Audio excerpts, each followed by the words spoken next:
the Pledge of Allegiance, followed by the invocation. Evelyn, take care of that.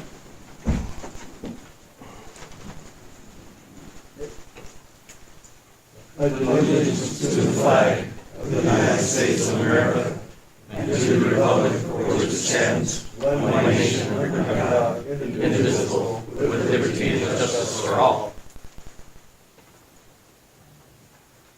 Let us pray. Let us pray.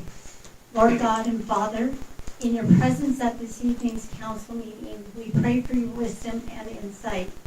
We pray, Lord, that you bless our nation, our state, our town, and surrounding areas, that we may all prosper. And we thank you, Lord, in your holy name. Amen. Amen. Thank you.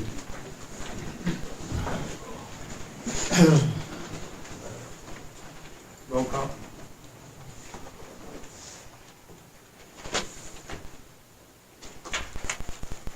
Mayor Madrid, Present. Vice Mayor Gonzalez, Excused. Councilmember Medina, Present. Councilmember Moat, Here. Councilmember Ryman, Here. Councilmember Sash, Here. Councilmember Stewart. Here. We have a quorum. Thank you. Item 4, consent agenda. All items listed below are considered consent calendar items and may be approved by a single motion unless removed at the request of a council member for further discussion or action. Other items on the agenda may be added to the consent calendar and approved under a single motion. Item 4A is consideration of possible action to approve council minutes of November 10th for both the work session and the regular meeting.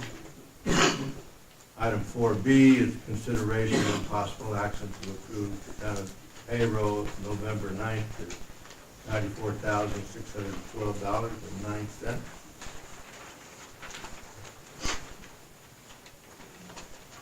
Mayor, Yes. I'd like to make a motion to approve consent agenda items 4A and 4B. Second. Okay, Councilman Sash made a motion to approve items 4A and 4B. Councilman Stewart seconded. Take a vote. All in favor say aye. Aye. Opposed, nay. The ayes have it. Item 5A, consideration and possible action to approve the general demand for October 31 to November 13, 2025 for $138,435.94.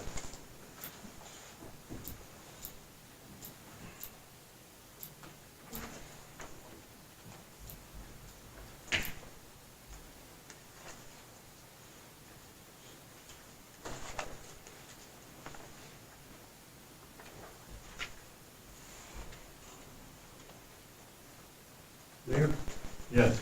I'd like to make a motion to approve committee reports on general demands 5A. Second. Okay. Councilman Sash made a motion to approve 5A. Councilman Stewart seconded. All in favor say aye. Aye. All opposed, nay. The ayes have it. Okay, item 6, reports and recognitions. Town manager report. Good evening, Mayor and Council and citizens. Before we start, I want to make sure that you have all the letters and the electronic communication that we send to the USDA application under the NRCS that we sent it out on November 22nd. Our application, different from other jurisdictions, is requesting support for the EWP buyout program. That means that any kind of, any property that is on a risk to any flood that we can acquire, we request support on that program. Funding for the engineering, design, and build on the body water or body tank. And that's gonna be, the meeting is gonna be taking place on December 1st. And the support for technical assistance, that is gonna be for the amount of 80,000. That's the cost of the grant assistance in engineering for the bloody tanks for mitigation. December 2nd, we got a visit from Senator Gallego. It's gonna be in our jurisdiction, and a roundtable discussion regarding to the recovery efforts from Washington.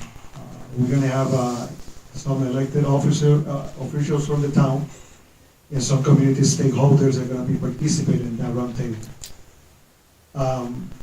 Right now, for the Beto Track pump station, the town of Miami is processing some quotes for the necessary repairs of the infrastructure. They have some damages back to October the 12th. The facility required installation of the new section of the fencing on the west side, removal of the debris, and development of the barrier protection on the west, north, and south of the facility. In the next days, we're gonna be publicize some opportunity for repairs and cleanup across the across the municipality. We have to fix some roads, alleys, and some other areas that still have some debris from the emergency. We're gonna be requesting quotes for contractors for that initiative. Tomorrow, we're gonna be sending electronic communication again to Washington, to the Congressman Eli Crane, to request accelerated the request for declaration of the emergency. It's important that we receive from FEMA the declaration of emergency in order to start fixing the infrastructure in other areas of the town. That's what we have at the moment. Thank you. Thank you.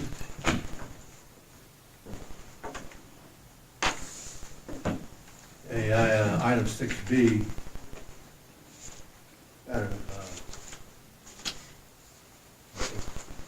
Evelyn probably can give me a better shot at that, but an update on phase 2 for the Local First Arizona.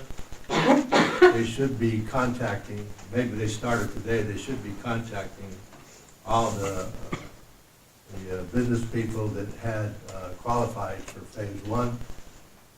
And I think there was 12 of them in Miami that had made that turn. So they should be getting notice from Local First 1 and United Fund. They will be issuing and approving the grant payments directly. At least that was the last I heard of it. Unless it's changed. Is that right? Actually, there were 13 applications that were approved. One didn't make that 12 list, it was kind of separate. So there were 13 applications that were approved that are moving on to phase 2.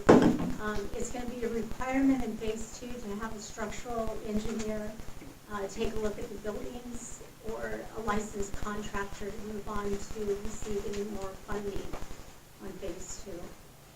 Yep. Okay, thank you. Veterans Day Parade was a huge success. I want to thank the class of 73 and its leaders, Pat and Becky, Richard, Don, all of you were leaders, huh? Anyway, thanks a lot. A little applause there.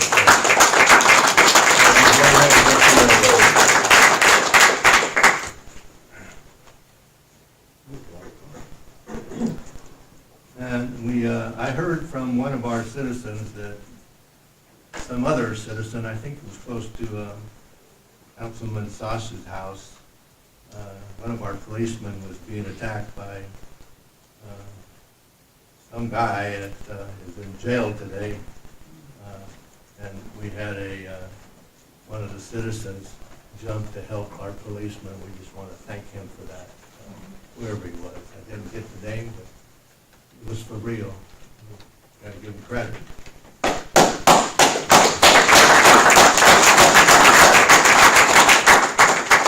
Okay. I think that's all I got, Mr. Dina?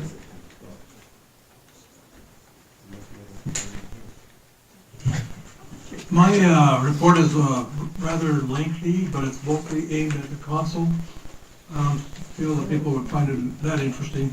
But I try to throw in a little bit of history. Thanks to Councilman Sauce, he really boogered me up on that one. We used to have a 4-story, I believe, hotel by the senior center. I don't know how many people know the name of that one. Does anybody know the name? Copperland. Good Then- steaks. Huh? Good steaks. Very few people remember that place. Now here's the one.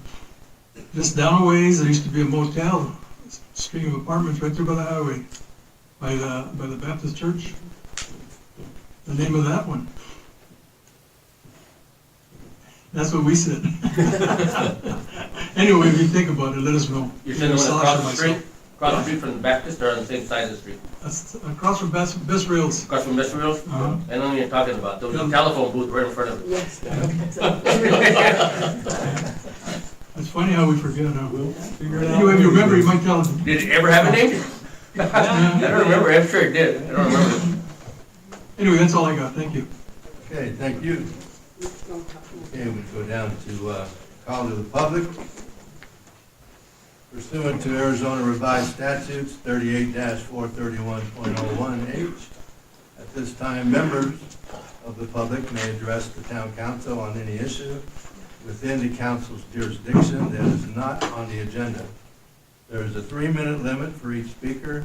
The council's response is limited to responding to criticism, asking staff to review a matter commented upon, or asking that a matter be put on a future agenda. Council members are not permitted to discuss or take legal action on a matter raised during the call to the public. 1046 West Frederick Street, Miami. My name's Pat Ramos. I just want to get corrected something, Mayor. You said this was just on the agenda, or could we speak off, anything off the agenda? Such as the Veterans Parade and Call to the public, you can. Okay. First of all, I want to thank you, Mr. Mayor, and all the council for having a class of 73 sponsor the Veterans Day celebration. I believe from everybody that it turned out really well. And when it was mentioned earlier that Pat and Becky lead it, we don't lead nothing in that class. The class of 73 runs their own show. Everybody here is very important, which we'll find out a little later. There's one girl in particular that's going to speak up here that's a whiz, and that has to do with the strategic plan. But I want to thank you and the council for giving us that opportunity, and these two folks that are going to speak today. I can honestly tell you, they are smart, they are sharp, and they have moxie. They won't get pushed around. I know Carol won't. I can guarantee that. Carol won't, and neither was John. But just to let you know, they're both bright human beings, and they're from this town. Their folks, Mr. and Mrs. Macias and Mr. and Mrs. Johnny Ramirez's family, were very, very important to this town, and they love their town. And if we do anything, we want to honor those type of people that we talk about the old days and the old times in Miami. Those were the old times and the old days that the good people in Miami. They were homegrown. They wanted the town. I think for the very least, we should fix this town up for them and honor them. And I was thankful that we could put their brick in the rightful place. Small town, many, many veterans. Thank you. Thank you, Council. Thank you.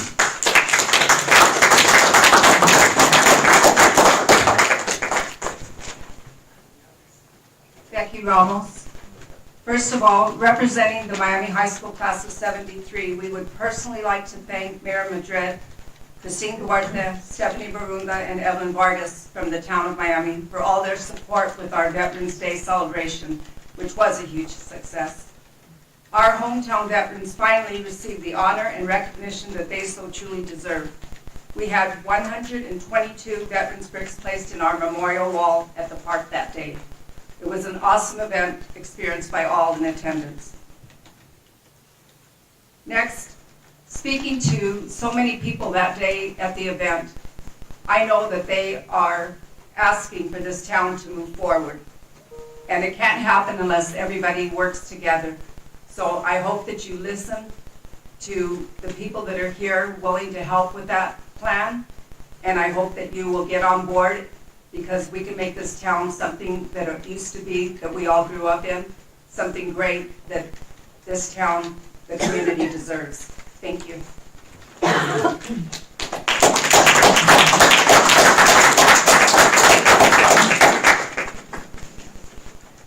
Richard Huerta, Gilbert, Arizona. Thank you, Mr. Mayor and Council. I come to you tonight as a son of this town to express my support for the strategic plan, which was agreed to by this council. I was born and raised in Miami. I attended and graduated from MHS in 1973. I experienced the joys and challenges that some of my friends and their families did. And one thing, we were united. My mother and father worked and enjoyed living here.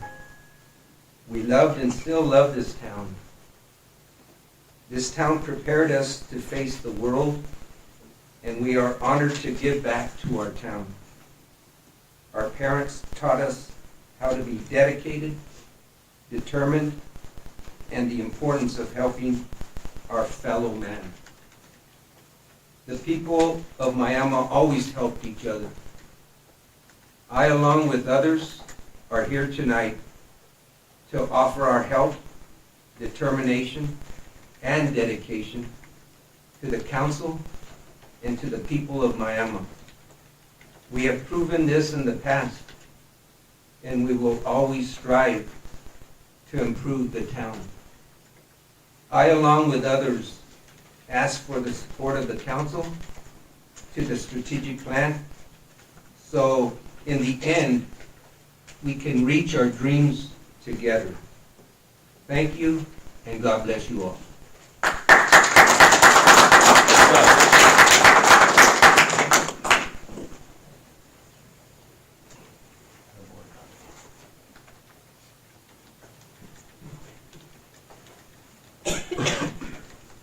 Mr. Mayor and Council, thank you for allowing me to speak up here for a minute or so.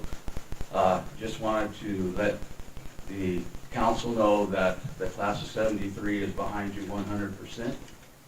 The strategic plan has to be implemented, and right after the holiday and stuff is over with this week, I'm going to be coming down Monday to check on everything and offer my help as much as I possibly can.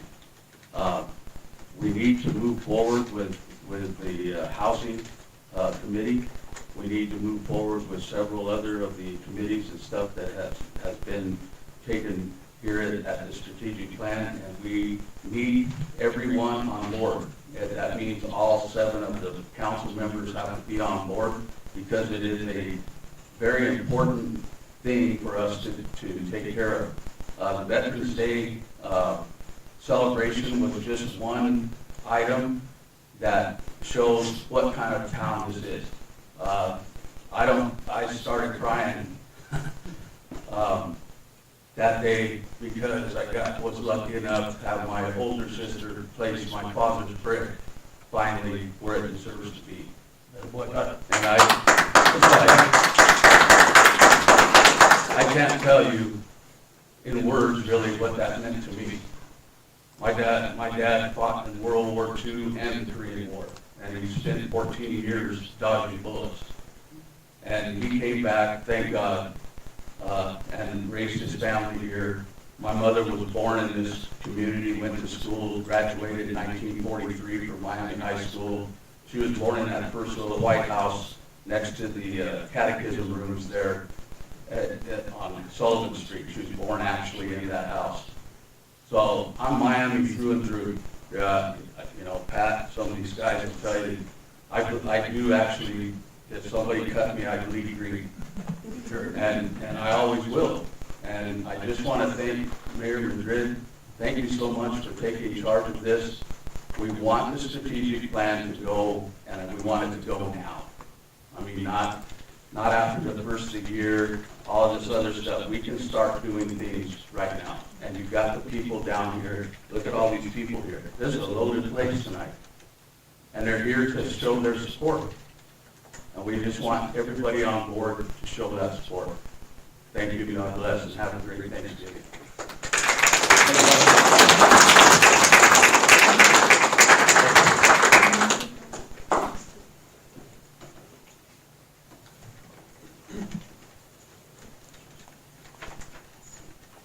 Mayor and Council, I hope you all can forgive me because I'm not a member of the class of 73. Do you want to be? We were making it honorary. We take honorary members. Do I get a fancy decoder ring? With What you get? You get a shovel. You get a shovel and a rake.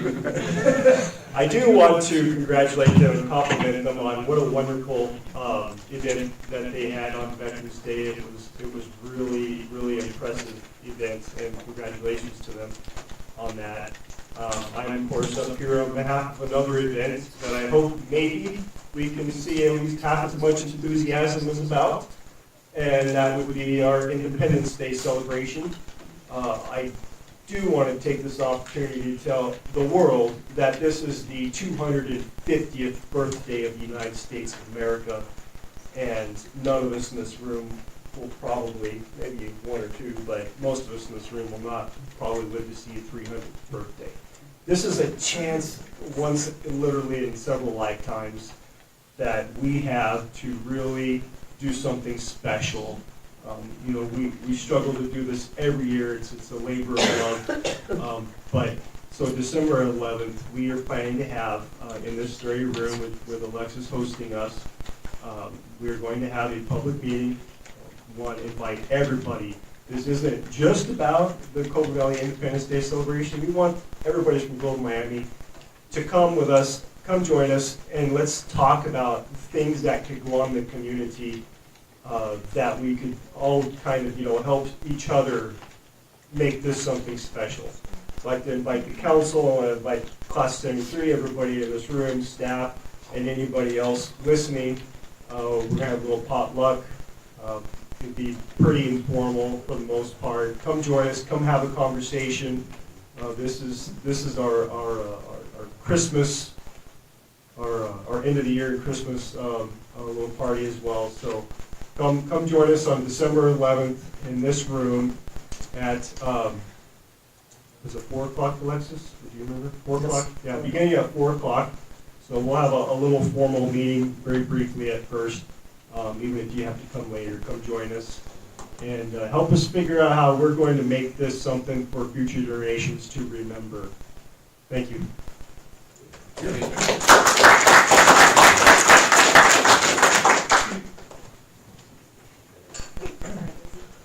Hi, my name is Kimberly Reaver. I'm at 183 South Adonis. I'm one of the 2% that bought my house online. I could have moved anywhere in the United States. And I landed here because I absolutely fell in love with it, and I do not regret it.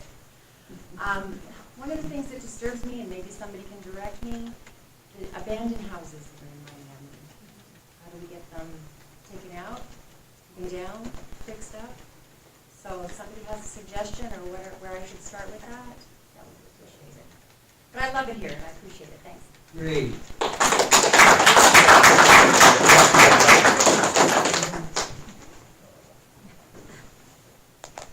Anybody else?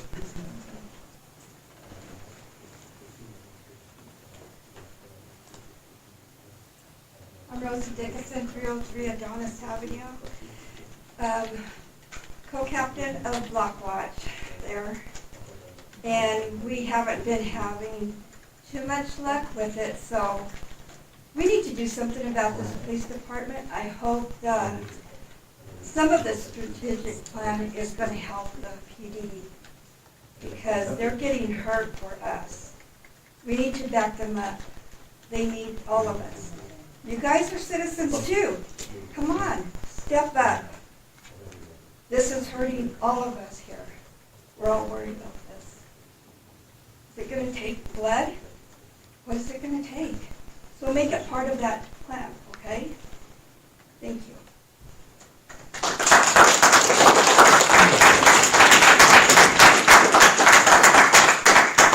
Okay, if there's no one else, we'll move on.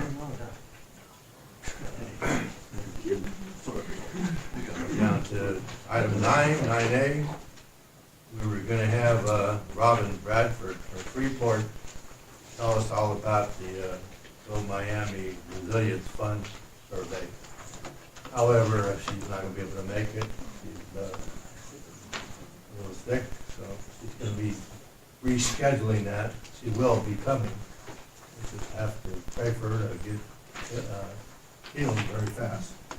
I will just give you a couple of ideas on what that was. I talked about it at the last meeting, but she's updated it a little bit. So just for those of you who haven't heard about it, it's up to a $2 million investment that Freeport's going to make in the town of Miami and Globe.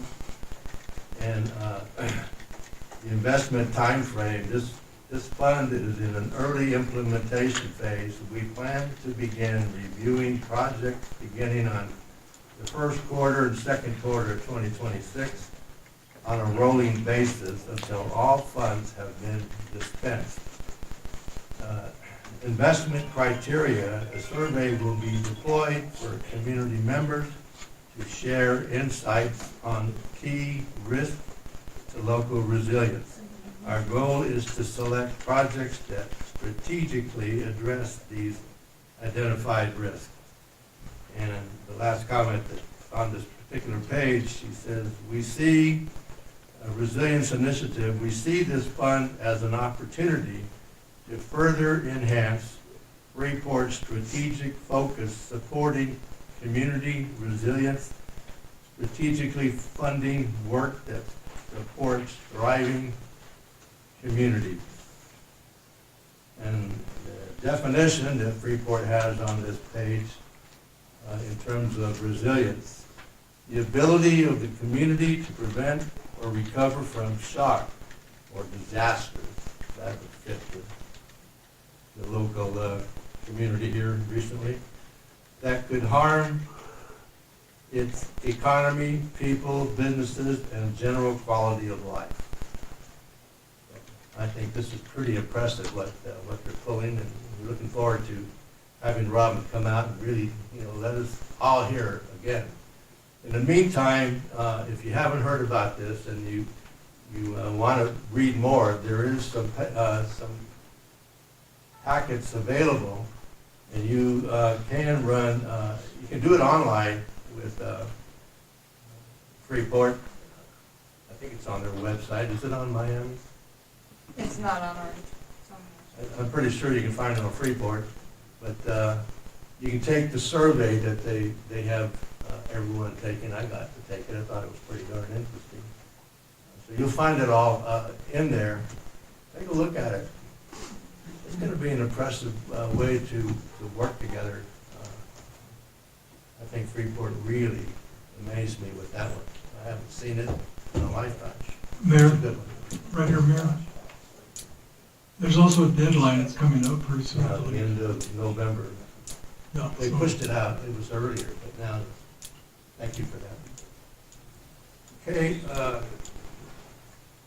Mayor, we just need a motion to table that to bring it back to the next meeting. Motion to table that item as posted on the agenda. okay. I'll second that. Councilman Medina, motion to table the item, and Councilman Stewart seconded. All in favor, say aye. Aye. Opposed, nay. The ayes have it.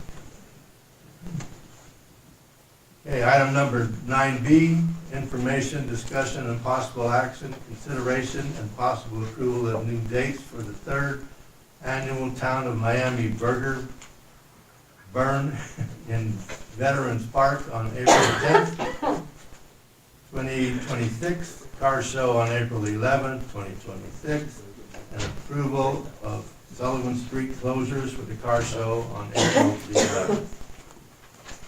Councilman Tosh? Thank you, Mayor. Citizens of Miami, thank you for being here. As you all know, we had to cancel our car show in October, circumstances beyond our control.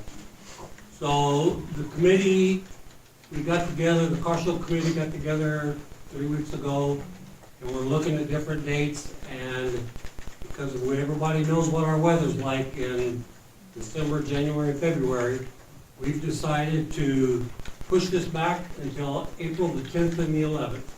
I think the weather will be great, there'll be a lot of people here. So if anybody has any questions, I'll be happy to answer them, but that's kind of what we decided. We really want to see it go and make this an annual car show. Call for a motion? I'll make a motion. I'd like to make a motion to approve 9B as written. Second. Councilman Stewart made a motion to approve 9B. Councilman Medina seconded. All in favor, say aye. Aye. All opposed, nay. And the ayes have it. Thank you. We're looking for a great show. Thank you. Okay, item 9C, and that's mine. Information, discussion, and possible action, consideration and possible direction to staff to continue and move forward working on the strategic plan concurrently while working on the flood mitigation project, and a brief presentation of the qualifications of volunteers to support staff with the strategic plan. And I know I talked about it in the last meeting, but I believe there's a lot of you here that probably weren't understanding what it was all about. The storms that we had and the damage that it did and the lives that we lost woke us up. Not just Miami, but Globe, Superior, Kearney. I could go on, right? And we've gotten together. We went over to Superior for a meeting. We had 50-some people there, government people, business people, mayors, you name it. We had it, and we had a really good meeting. The whole idea of the meeting was to never let this happen again, a never again project. And we're looking at doing things that nobody would have ever considered doing, and that's trying to stop the water from coming down the Pinals at the velocity that it did and the quantity that it did. We want to come up with a design where we can get that water taken care of and under control before it gets down here. For the most part, we won't get it all, but we can get a lot. And that design was underway with the Wilson Group. I think they got it out, Alexis? No, we are the one that leading that. As I mentioned in the previous meeting, the town of Miami is the one is leading that project. Since we got the grant for 1.1 million between Wilson Company and U.S. Army Corps, we are utilizing that information in order to continue with USDA project, like I mentioned earlier in my report. The town of Miami is the one leading that initiative right now. Superior is not, huh? No, as the mayor of Superior, they have knowledge that where we at, and all the meetings that we are performing every Tuesday with the Wilson Company. Very good. And do we have a deadline to get it in? The deadline, the town of Miami already applied on the deadline. Like I say, November 22nd, we sent a letter to the USDA, got approved. We received the answer from them today. You have a copy of the email in front of you with all the details that in the application areas that we are ready. Okay. December 1st is going to be the first meeting on the region in the town of Miami to verify all the areas and determining how much funding can be allocated. Good, okay. Thank you for that. So that is our number one priority all of a sudden. We had our strategic plan laid out with the first top 5 priorities that we wanted to work on. But today, the number one priority is getting that work done so that we never have to see another disaster like we all witnessed. So that being said, we also need to keep going with the strategic plan. And I mentioned why I believe that last week, or last meeting, I'm sorry. Now, I want to repeat it just a little bit more. The Resolution mine is going to be mining pretty soon. It's got to be a high chance that they're not going to get stopped again. We'll find out on January 7th. But we know that once they get started, there's going to be 3,000 jobs come up from that mine. And we want to try to capture as much of that population that we possibly can. And then I learned today from Fox Copper, they're a company that's going to be working underground here in Miami. They're going to hire 500.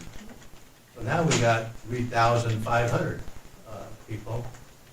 And what an opportunity it's going to be for us to get the housing development that's on our critical, one of our strategic plans, getting it going and working with developers, having them understand what they can really see in terms of the future here, the very near future. When we start hiring all these people, they're all going to be looking for housing. And so we need to go after it. We don't have time to waste. We don't have time to wait. We have to go for it. And so we're going to do that. And that's part of what this whole discussion is about, is trying to get both done at the same time. Even though our emphasis on the most critical one is the darn flooding. These are pretty darn critical too, because if we miss this window, others are going to capitalize on it and we're screwed. I don't like that. Okay? So at this point, I want to ask Carol Macias McManus and John Ramirez to come on up to the podium. Tell us a few things about yourselves and when you're interested in Miami. Have to bring it down. Hi, good evening, and thank you, Mayor Madrid and council members and all of you attending for allowing us to speak for a few minutes. John and I would like to thank you for your time and interest in our comments. We're here today in support of the town of Miami, the town of Miami, as we call it, the strategic plan, and the future of Miami. We not only want to voice our support for the plan, but to some extent, as the mayor's asked us, to serve as examples of current and former members of the community who are interested in participating in the plan, who are interested in providing, donating our time and our experience to the implementation of the plan. So I'm going to try and keep our comments short, John and I are, because we feel that the discussion and the questions that you as council members have are more important than maybe what John and I have to say. So here's a little bit about my background. So I was born and raised in Miami, class of 73. You hear that a lot tonight. I went to ASU when I graduated, and I went for both my undergrad and graduate degrees. Most of my career was in Arizona in commercial banking. I spent about 40 years in banking, and I worked in areas such as cross-border finance, trade finance, gaming, Native American, large corporate. And then I retired about 3 years ago from JP Morgan, and I was blessed in my career and worked where I was the Western Region credit executive for their government, healthcare, higher ed, and not-for-profit group. So we had 14 states. I had a team that covered 14 states, the western states, to include Hawaii and Alaska, out of 8 offices and 120 people. And we managed a commercial loan portfolio that was several $1 billion. So I retired, and one of the things that I learned as we were hearing about the strategic plan in the town was maybe I had some experience to offer. Maybe I had some help that I could offer to support the strategic plan. So that's why I'm here today, is to talk a little bit about what we, as individuals who come here and we volunteer. John, on the other hand, I'll introduce Right John. here. He's a member of 71, okay? So he graduated, and he went to ASU, and he has a bachelor's degree in business administration, and he also graduated from the National School of Commercial Lending in Oklahoma City. So he worked also in commercial banking, loan officers, retailer, so he has quite a bit of experience in that area. But what's unique about John is when he retired, he worked with Chicanos por la Causa, or CPLC as we all know. And he was retired as their executive director of business and development and housing. So John has quite a bit of experience in grant writing, seeking funds, business development, and housing. So I think John brings another set of skills that could really work for the strategic plan. Okay, so why are we here? You know, we're like everyone else that's here. We really feel that we have a strong bond. We still call Miami hometown. I haven't been here since 1963, but to me it's home. You know, I've lived in places, I've lived in other states, but this is still home. So we have family and friends here. We love to come here, enjoy the food. We come here and visit family and friends. So we recognize the town's personnel and funding limitations, and we know that Miami is a small town. It has limited resources. Miami relies heavily on volunteers. I mean, you can look at, we have so many examples. The Veterans Day event, that was great. I mean, I don't know how many of you, I know I see a couple of you that we saw there, but that's an example of volunteerism. That's an example of taking people from the community to supplement the community's efforts, and it was a great effort. Fundraising is another example. With the floods that occurred, a group of us got together and said, people need help, and we knew that there were other areas and money's coming in, but we wanted to show that people from Miami could also do it. So we're over $10,000? Okay. And we've been using that money to help people buy sheetrock, buy supplies. We've bought all kinds of things. And the one thing that I've noticed as part of that is how appreciative people are. And it's a reflection of the community and the care that this community has. And the people that have donated have lived here, don't live here. You know, we've strong-armed family and friends, but we had one thing in common is we wanted to help the people that were impacted. And another example that we really have to think about and want to bring to everyone's attention is Trashy Thursdays. I'm just impressed. Okay, I've been all over this country. I work with municipalities, large states, you name it. Look at the map, I can tell you I've worked with them. But how many citizens in other towns come here and bring their brooms and shovels and pick up trash? You know, you can do it periodically, but I just really have a shout out for, I don't know, Philo's here and his family, but that's unique to this town. So they have to be commended for Trashy Thursdays. So John, you want to get back to business? Okay. So the next examples of volunteerism that we identify as being unique is that there is volunteerism that represents many current and former residents who have personal interest and are willing to commit their time and energy to Miami. So back to the basics of business, or the focus of our presentation today.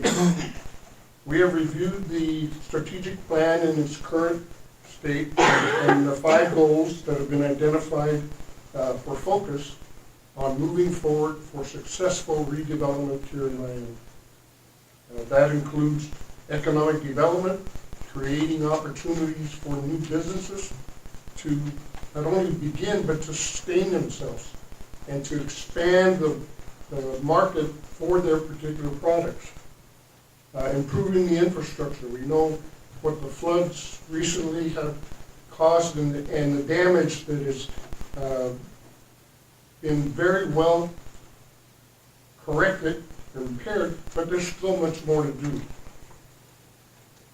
We're looking to also emphasize public safety in compliance with what the strategic plan is calling for. Added to that is a severe adequate housing shortage that we experience here in Miami. I grew up in a house for 10, 12 years up on one of those streets that looked like a gushing river, and I'm happy to say that that house is still standing. But there are a number of homes that suffered severe damage, and we want to determine what's the priority of moving on those homes and in building additional quality housing. And finally, sustainable expansion. If the business community and the climate here locally continues to improve, it's going to draw people to the jobs, to the food. I know I come back here all the time for the food, but then also, ultimately, how do we ensure that that's going to be a sustainable expansion opportunity for the town?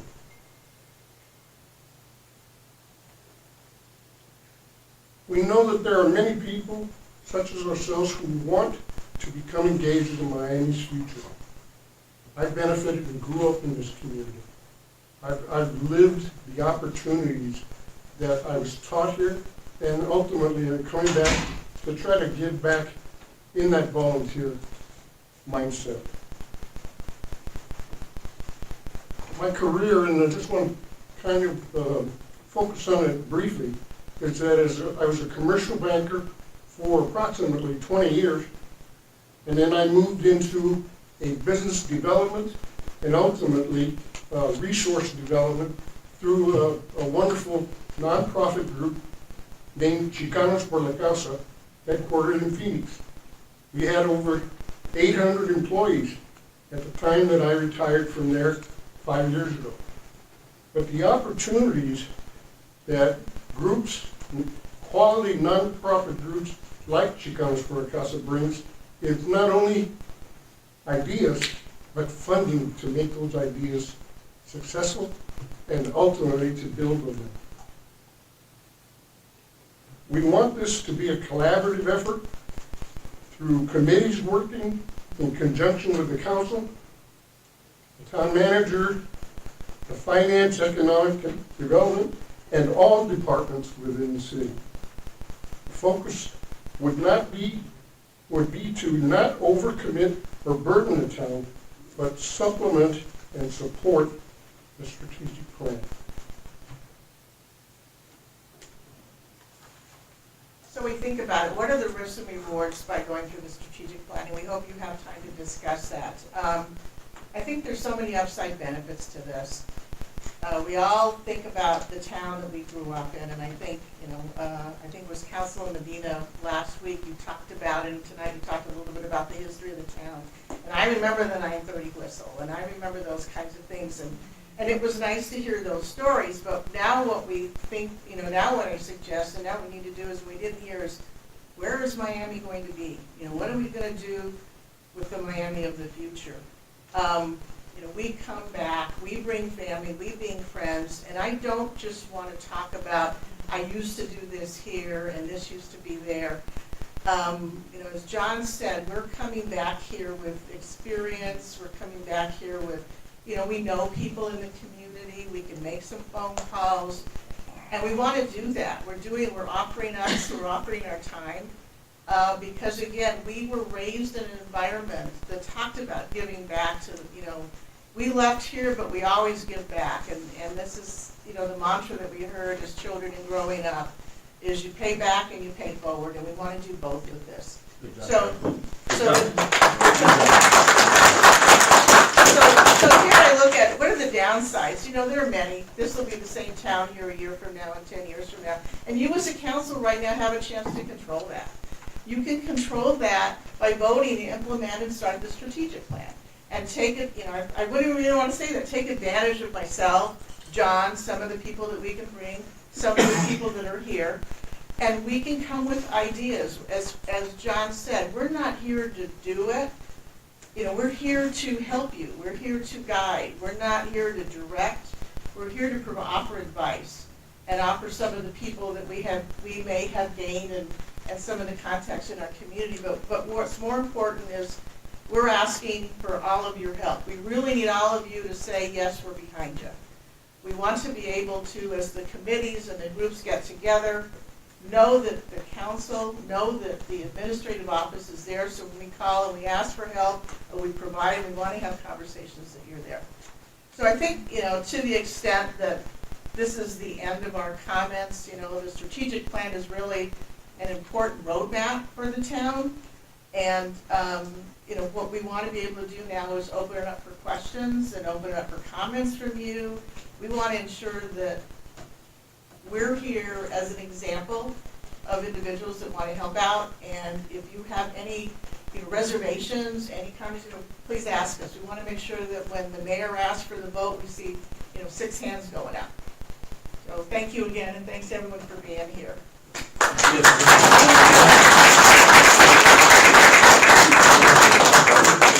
Any comments from council? Excuse me, Mr. Mayor? Thank you. Go ahead. A couple questions. So, number one, thank you very much for enlightening us with some very intriguing information and your selfless act to be of service to the town. That speaks volumes in itself, and I definitely appreciate that, speaking as an individual here. My question is, every time I look around town and I want to see something or do something, it's money. So in order to implement the strategic plan, we also have to take into account that unlike a private entity, we need to put this into the budget. And right now, there's not a lot, and again, if I'm misspoken, somebody please correct me. But I don't know what, off the top of my head, is in the budget for a major push for the strategic plan. And I'll give you some examples. We've identified through a committee blighted homes on the south side of town, across the highway. And so now the next step is, now that we've identified those, we need to give that over to the Code Enforcement Division and let the Code Enforcement, as a duly enacted representative of the town, go forward and start contacting property owners. And every time they do that, there's a cost, and it's money. And so, and there's about at least 40 properties, I think, have been identified. 50. So that's money by the time you go through the mailing process, the waiting, the negotiating, possible court action. That's money. Where do we get this money from? So that's my question, is I think the strategic plan is important, absolutely, but we need to fund it, and we need to also put that into the budget, so as we expend those funds, we're not breaking any additional laws. So that's another thing that I think we need to consider is, how do we address that? No, and I agree with you to the extent, as I said, having spent 15 years. I mean, I've worked with states, counties, cities, helped on Katrina a little bit with my counterpart. And one of the things I will tell you is the plan is, multi-year, multi-phased plan. And part of that process is to prioritize and come up with the action plan, right? And then the second step is, where does the money come from? And to the extent that right now, the group, we can make a recommendation, right? We can look for sources, and that's part of it, is can you use public interest? Can you use public support, private monies? Are there grants available? I have no issue calling, for example, one of my counterparts who assisted in Katrina and asking them, where did you find some funds for this? Who was helping you?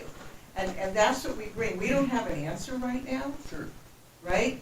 But we're willing to take the steps and willing to bring people that maybe do. Got it, and thank you. Okay. We have some more questions out there. Go ahead.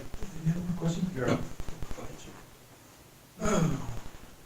Anyway, I don't know if you noticed it or not, but I'm a history buff. I like all history, especially Miami. I did not go to school here. It's maybe 4 months. I call the Phoenix home, but I was born here. My relatives were here, and I had a real interest in Miami. I saw it hit the bottom of the barrel, and I saw it climb up a little bit and then go back down. And I'm talking back in the 60s. I was riding at 16 and I used to come over here on weekends from Phoenix. It used to take me 3 hours from pretty close to Central Avenue. 3 hours to get here.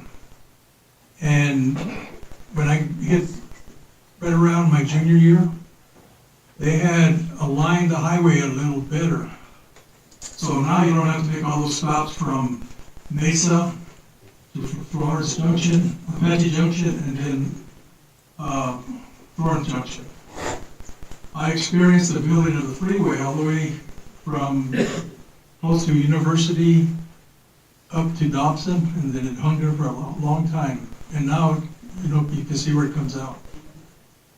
At that time, it wasn't worth your time and effort to go down to the valley, to go shopping, maybe some business, but not any shopping. In my opinion, that highway started to kill us. At one time, it took me 3 hours to get down to Phoenix. Now to see a specialist in beyond Phoenix into the avenues, hour and 20 minutes. Okay, so that I believe is one of the straws that broke this town's back. But more importantly to me, I tried to bring some businesses in here.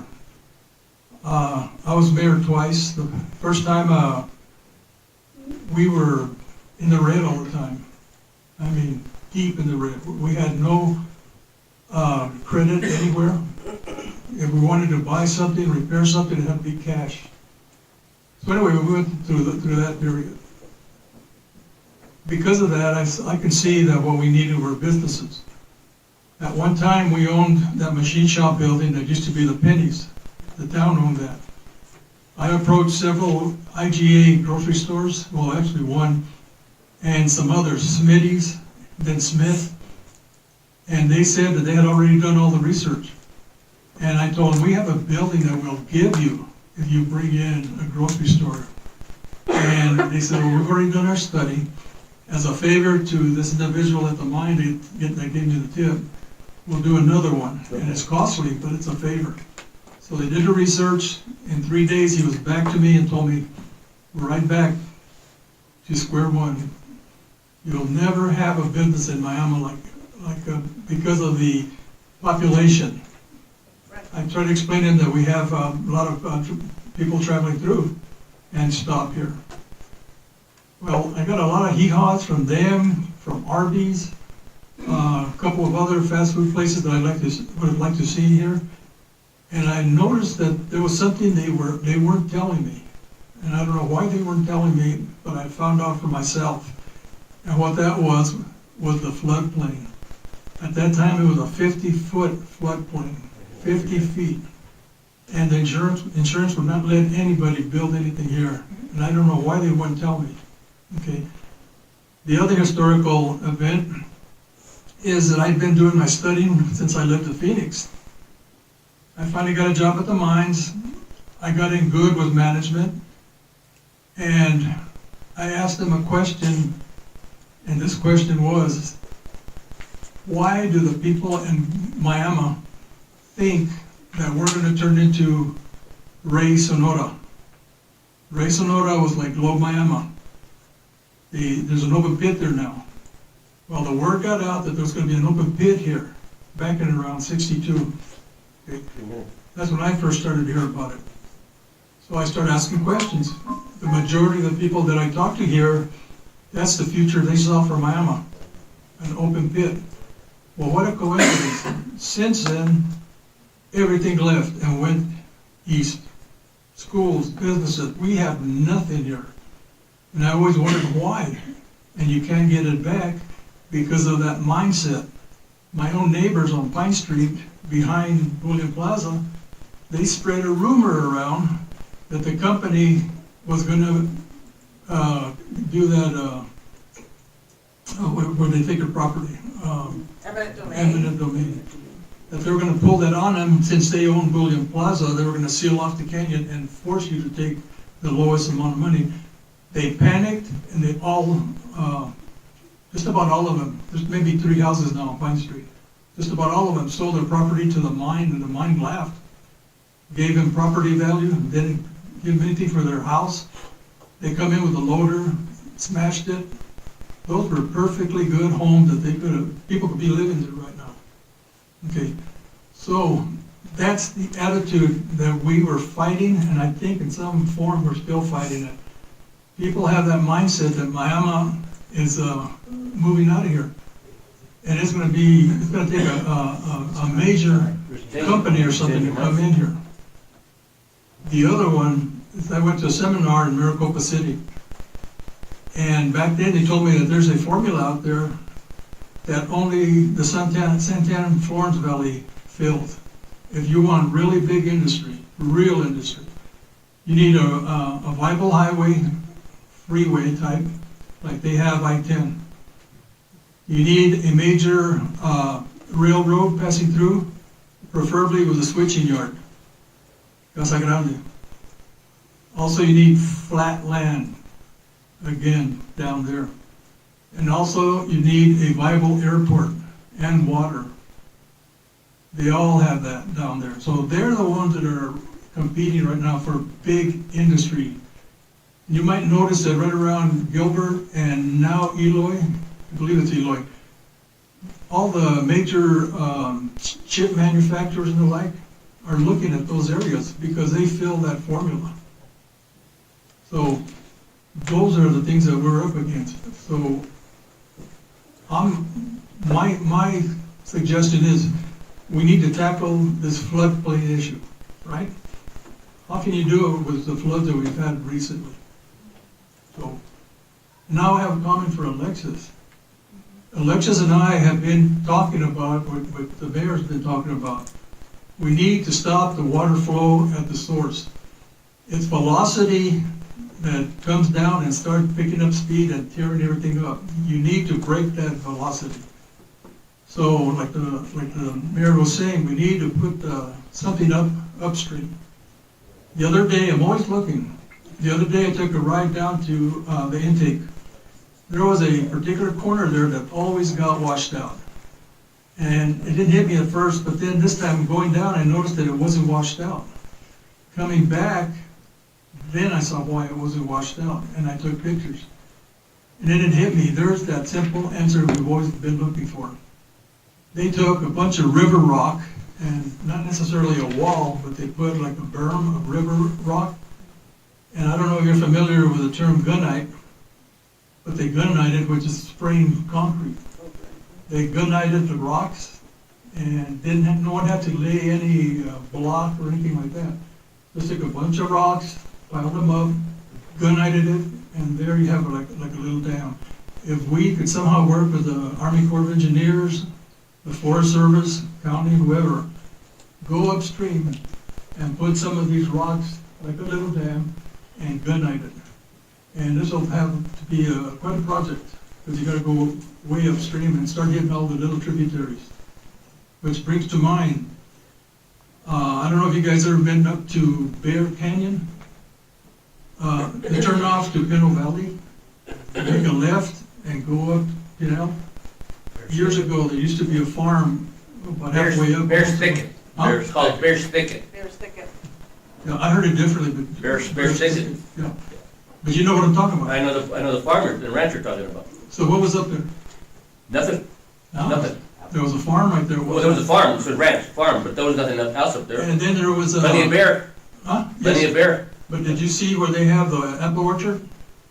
I did see that orchard. Did you see the dam further up? No. There used to be a dam up there that would slow a lot of this water down way up there. Somebody went and blew that dam up. And they, believe it or not, somebody got stocked it with fish. I used to go up there and try to fish. But, Councilman, I have to appreciate, no, I do appreciate what you're I'm saying. done. I talked too much. I'm sorry. Because this is exactly what we're talking about in terms of forming these committees and working on a strategic plan.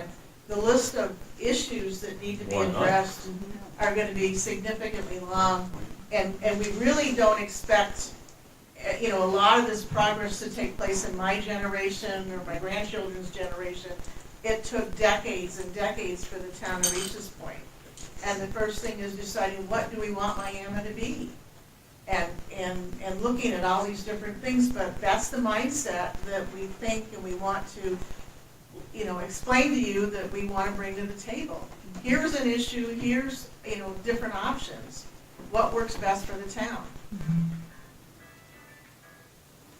Yeah. I'm doing all the talking. Your name is Carol, right? Yeah, Carol, You make a lot of sense with what you just appreciate said. it, thank you. And the fact that it is gonna take a long time. This is not something that is gonna happen overnight, because we lack, well, we don't even know what we lack. really, Exactly. To build No. a foundation. We know some of it, we know roadways, we know sewer, we know flood control, we know getting rid of old buildings. But those are identifying specific things, and there's a lot of work that needs to go into that, and a lot of funding required to do anything about that. But beyond that, where do we go? What do we do? I agree totally with the goal of the strategic plan in all its elements. I think what I'm concerned about is a group that comes in and says, let's do it now. Because it's not gonna be done now. Start it now. I agree with Pat. Yeah, Start it. Start it now. Start the Start it now. discussion Sure. now. have to start Nothing wrong. Can't just talk about it. So if you're talking about starting a committee to start identifying these issues and possible routes, I would support that. What I don't support is a reactionary approach, so let's overburden the existing staff and force them to concentrate on issues that are not germane to solving the current emergency and post-emergency processes. And that's what I get concerned about with some of these discussions.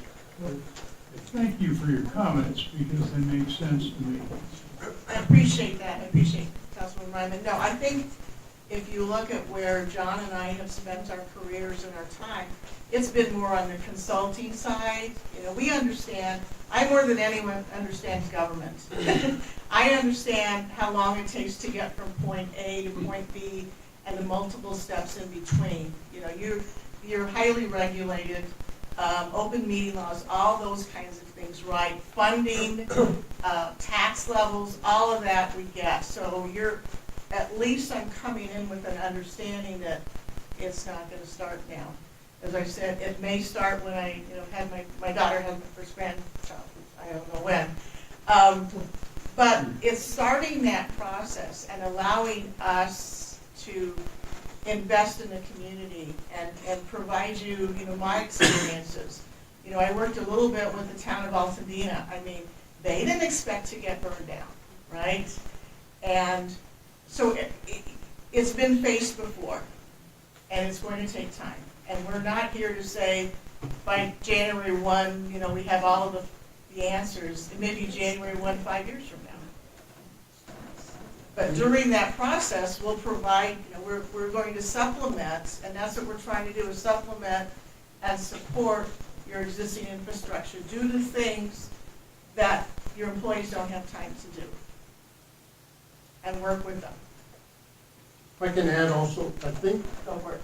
the big priority, establishing what is the priority of redevelopment that we're going to come to a conclusion of that then makes more sense, that cuts down the period of development or of total development, but gives a good start to being able to create and really transform the properties that are now big gully washes going down the hill. We know that was the biggest problem that we faced in this last group of rains.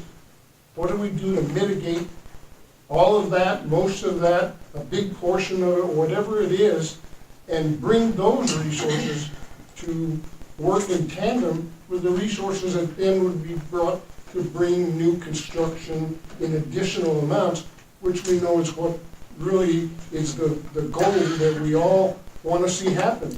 More quality housing, more built on a timely basis, and ultimately for the residents of Miami. Yeah, I absolutely agree. That's what I was talking about earlier, with all all of these people that are gonna be hired to work in Resolution and work here in Fox Copper, there's gonna be a huge demand for houses and parks, for RVs, all of that. And we can get a piece of that, you know? But we actually have to get started moving forward with where are we at? Just move from opinions and concerns to facts and numbers. And we can get there, okay? Just like the items on what are we gonna do with the blight project? And how are we gonna take care of, you know, sticking with the law? We know we've got to manage it in accordance with the law. But what we don't know is we gotta get together and have a meeting, and I plan to tell everybody this when we were done talking, that we get a meeting between now and the first of the new year, set it up down here, a workshop, and talk about, okay, we've got this blight problem, what do we need to do now, and what's it gonna take, and how can we move forward with it? And some of it's gonna require getting some money, but, you know, we need to, if we can get it all sit down, everybody working on what we wanna do and how we wanna do it, and Joe can help us with that, our lawyer, he's the guru on that kind of stuff, and we'll find a way to get there. But what I keep saying is, trying to get to that place where we've got the numbers, we've got the all of the intelligence. It's not opinions, it's fact. So we're there. We haven't paid anybody anything. It didn't cost us anything because we got some committees. We got a committee for our annexation that we want to go after. We want to get Miami at least up to a 300,000 or a 3,000 population, and if we can get Lower Miami and Claypool, annex them, we're going to be right there. And we're going to be a city all of a sudden, not a town, and we're going to have a better chance of getting a grant because now we're a city. And actually, they want to see, do these people have a plan? And yes, you know what Miami is going to be is part of the copper corridor in a world that's going to be demanding copper in a big way because of all AI stuff.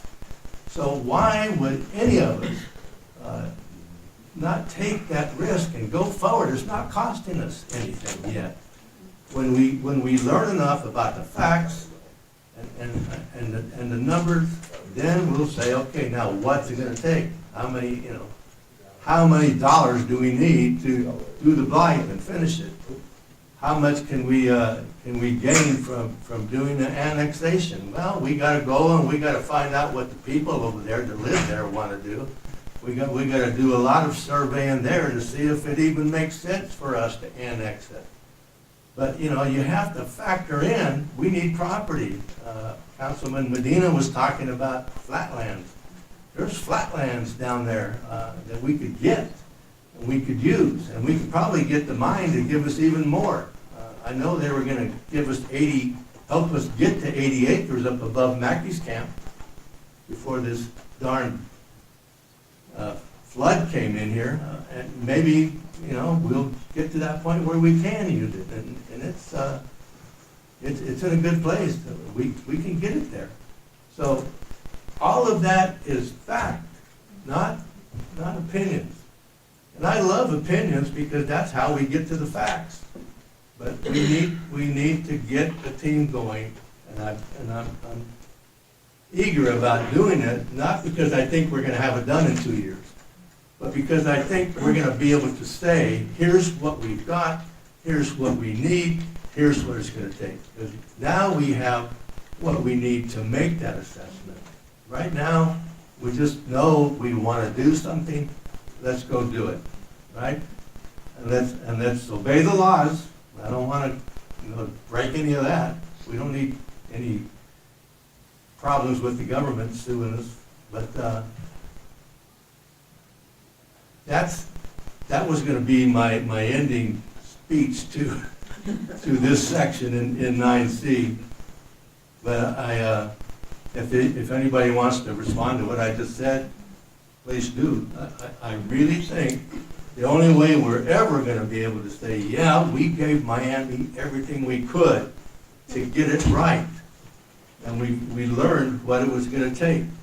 Now, we gotta go find it, how we're gonna get it, right? And I think with that kind of knowledge and information, and if we can get an annexation, if it makes sense to us to get it, we're gonna have a lot better chance of getting the grant money. And then we wanna look at the grant. Do we have enough people working with Alexis and his team can we add some more people to go after more grants? I mean, that's what we need to find out. What do we need to do? When do we need to do it? And how are we gonna get the people?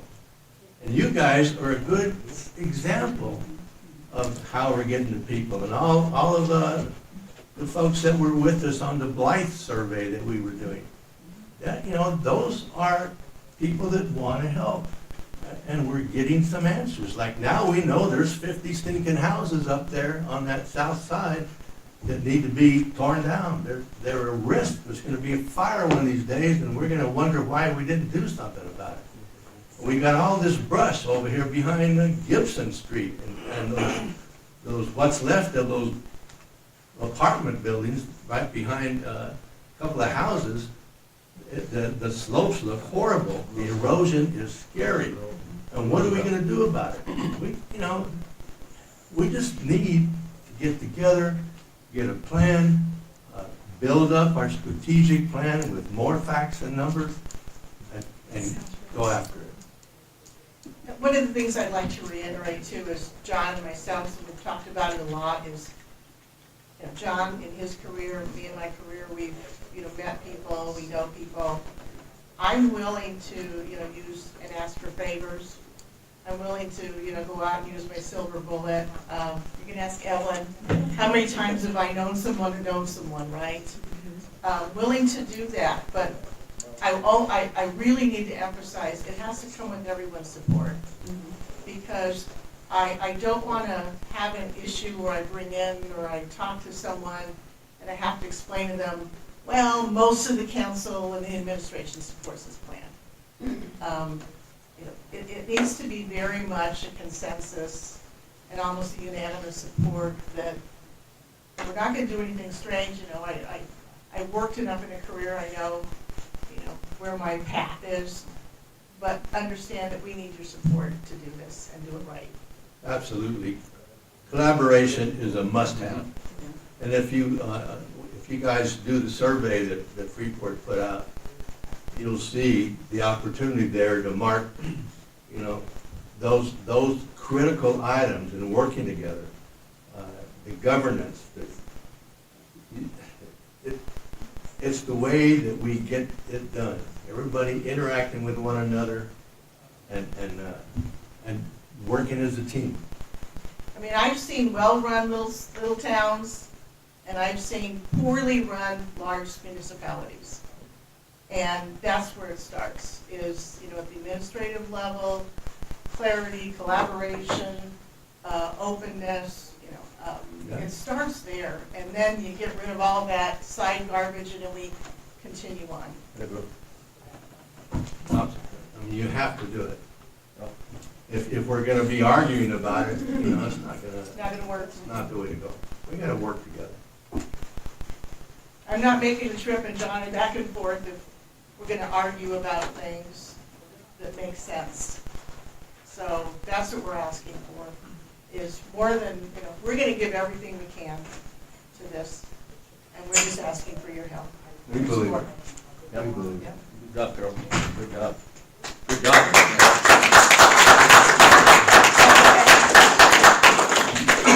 Question for the council. Let's say John and Carol aren't here tonight. Can any of you tell me, what are you going to be working on tomorrow morning for the town of Miami? In detail. Yes. What is your strategic plan to work on something tomorrow to look at the improvement for Miami. Can anyone on the council tell me? Sure, I will. Okay, I'll tell you right now. okay. So tomorrow morning, I'm gonna check in with our town manager. And? We have a meeting coming up on December 1st and December 2nd.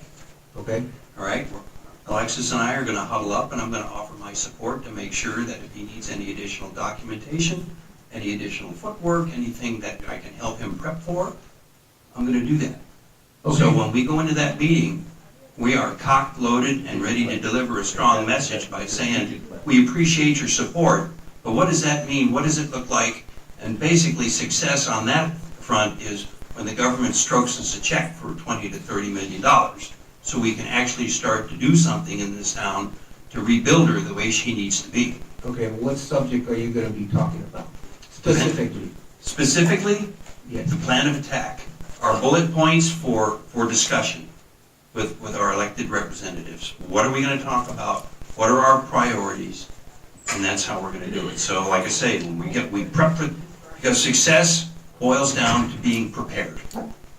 Okay? If we're gonna be prepared, we're gonna go into that meeting ready to rock and roll and fight for this town and make sure that we're gonna be heard and that our message goes all the way up to 1600 Pennsylvania Avenue so we can get taken care of. And I'm pretty sure that with the strategic plan in place, we're gonna cover issues like that. Because that's exactly what I think the strategic plan and the mayor are striving for. Having that conversation, like you were gonna have with the town manager, and listing those items. What do we need to do? That's exactly what he wants to do. And I'll tell you one thing, there's power back here that just spoke to all of you. They know people. It's just that those people don't know who Miami is. And they've already said, on some level, they think that there's opportunity for Miami. They'll look at something. What are we looking at right now? Zero, the flood. Yeah, the flood. Yeah, and that's important. It is. Yeah, that's important. So I don't think it's a fair statement or an equitable statement to say zero. Well, I mean, yeah, the flood, but Because- we want the strategic plan too. That's true, but if you take a look at it, one of the tenets in the strategic plan is infrastructure. The flood, we're Yeah. repairing, what are we repairing? Yeah. Infrastructure. So are we not tying back into the strategic plan? Yes, we are, and that's what Okay. we need to look at. Right, so we're doing that, but I understand, I think your point where can we take a multifaceted approach? So if the town administration is working on this, can a committee work on that and another one work on this? That's right, And another one. Exactly. So for my own clarification and edification, if I'm playing the what-if game here, if council says, yeah, let's go ahead and do this, so Carol, what do you think your first play would be? How would you want to officially start the ball rolling? Working with administration and Okay. identifying, committees, committee members, finding people that are interested. And that's a process that's 60, 90 days. Mhm. And then talk about, each of the committees and prioritizing, the Okay. action plan. That's what the strategic plan, in essence, isn't a plan, it's a guidance, It is, it's a roadmap. right? Yeah. And so that's where you start. Okay. And again, I think that people need to realize, there's two things that I've learned since I've sat in this seat about government and municipalities. Number one, it's frustrating. And number two, it is unbelievably slow. Exactly. And it's not like the private sector where you can say, well, hey, you know what, I need to repair my building, I'm gonna get 3 quotes and go. No, not so fast. You've gotta craft the RFP, publish the RFP, Exactly. analyze what you get in. I mean, I've worked in municipalities, right, and I understand, I retired 3+ years ago, and there's still transactions that are pending that they're working on.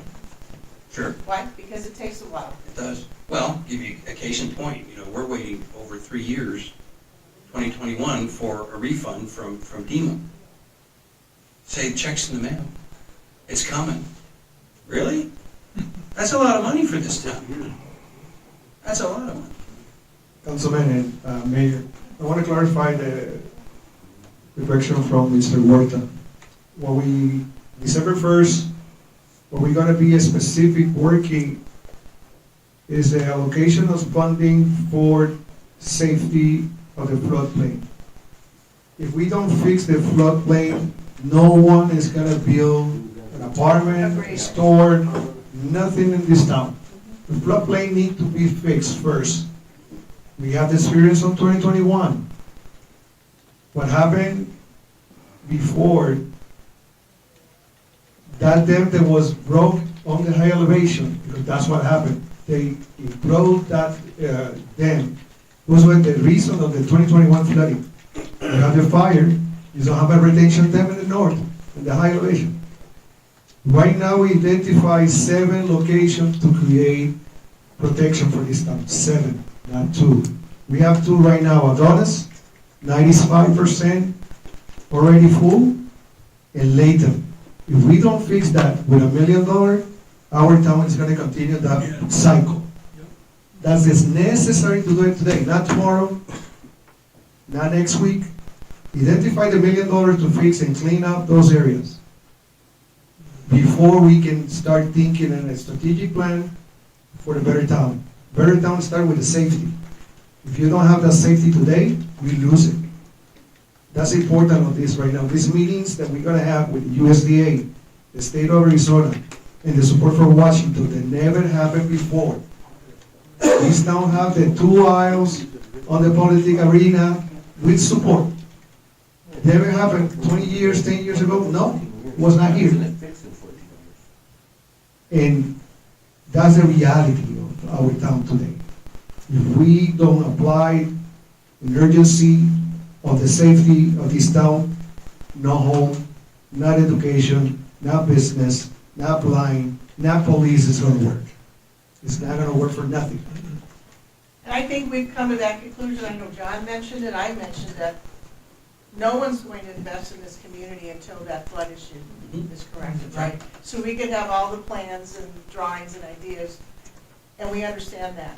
And so what we have to do with this plan, and what I'm suggesting is we continue to move forward, but we recognize that, we can't decide or recommend or work and, put a building on Sullivan, we still have issues. So I think we're coming into this eyes wide open, right? And all we're saying is that it can work in parallel with all the other things that the town is trying to do. Yes, yes. That's what I was talking about. We don't have to wait for nothing so that we have this infrastructure issue completed.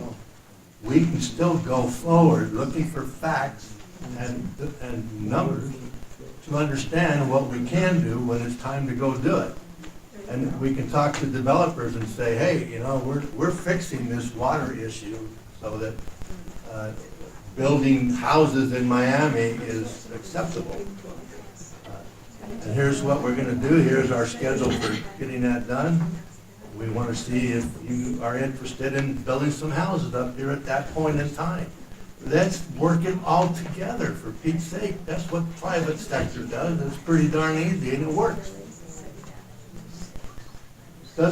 We don't have to wait one step at a time. We can get smart about what we're gonna do, how we're gonna do it, put it, updating our strategic plan with more facts and timing, real schedules, and that'll work. I mean, we don't have to wait. We can go forward. We're not costing the town anything. We're just getting smarter about what we're doing while we're taking care of that first. And I said, that's the most important part. Is that darn problems we have here with you guys know. Anyway. Excuse me, Mayor. I had a question, something that came up maybe 2 weeks ago, and I was hesitant to say anything. But I wanted to ask Mr. Rivera, they keep talking about this thing in there in Adonis, and what was the other street? Latham. Latham. and it seems like it's a problem that has to be fixed, right? That isn't today's problem. That's been a problem for a long, long time. Yes. 14 years. The mayor says about, he's been in business for 14 years, you're the mayor. Why wasn't it taken care of 14 years ago, 13 years ago, 12, 10, 9, 8, 7, 6? It's gotta get married, it's gotta get done now. Well, I understand it does gotta get done. But why wasn't it done? I'm not trying to, excuse me, Mayor, excuse me. Sorry, I got a big mouth, I'm sorry. No, I understand. No, we know that. You don't tell us that, we know that. But the bottom line is, it's something that hasn't been taken care of. Floods have come from many years. I've seen pictures when my mom was a girl that showed me floods. And they try to mitigate it some way or another. I understand that it needs to be taken care of. But I always said to you, and I spoke to you once, Mayor, one bird in the hand is better than two in the bush. So let's go after that strategic plan. Let's get it going, like Carol's talked about. Let's get that going.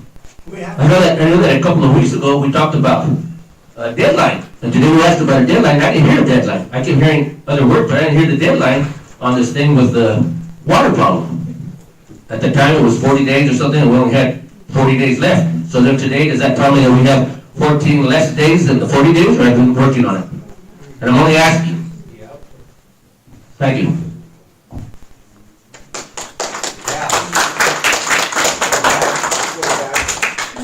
Say one thing. Oh, I'm sorry, Mariano. Go ahead, Mike. Uh-oh.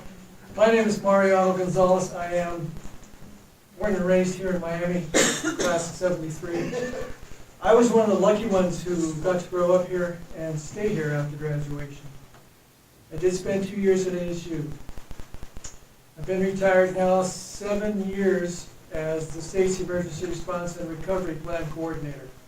I spent 10 years at DEMA writing the state's plan, along with my fellow colleagues around the state. Before that, I spent 16 years here in Gila County as a coordinator and then later as Director of Emergency Operations.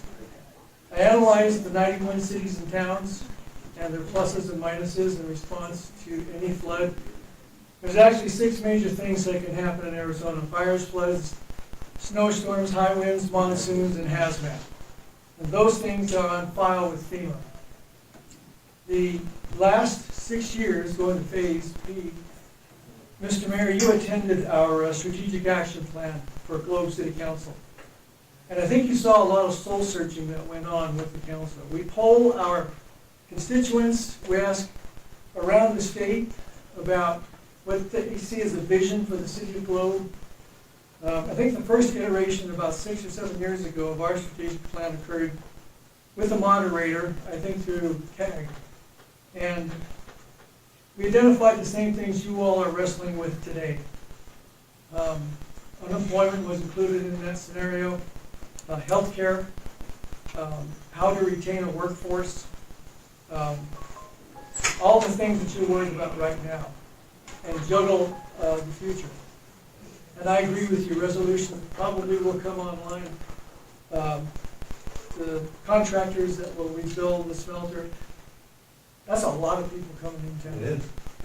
And we were worried about all of those things, and that was 7 years ago before I came on board. But a facilitator from CAG or one of the other volunteer agencies helped us to focus on what our first year and then 5-year plan should look like in a strategic action plan. I came on board about 2 years later. And as you saw, it's wrestling. Strategic wrestling, budgetary wrestling, and trying to nail down things that, the presentations of our departments. What are they looking for?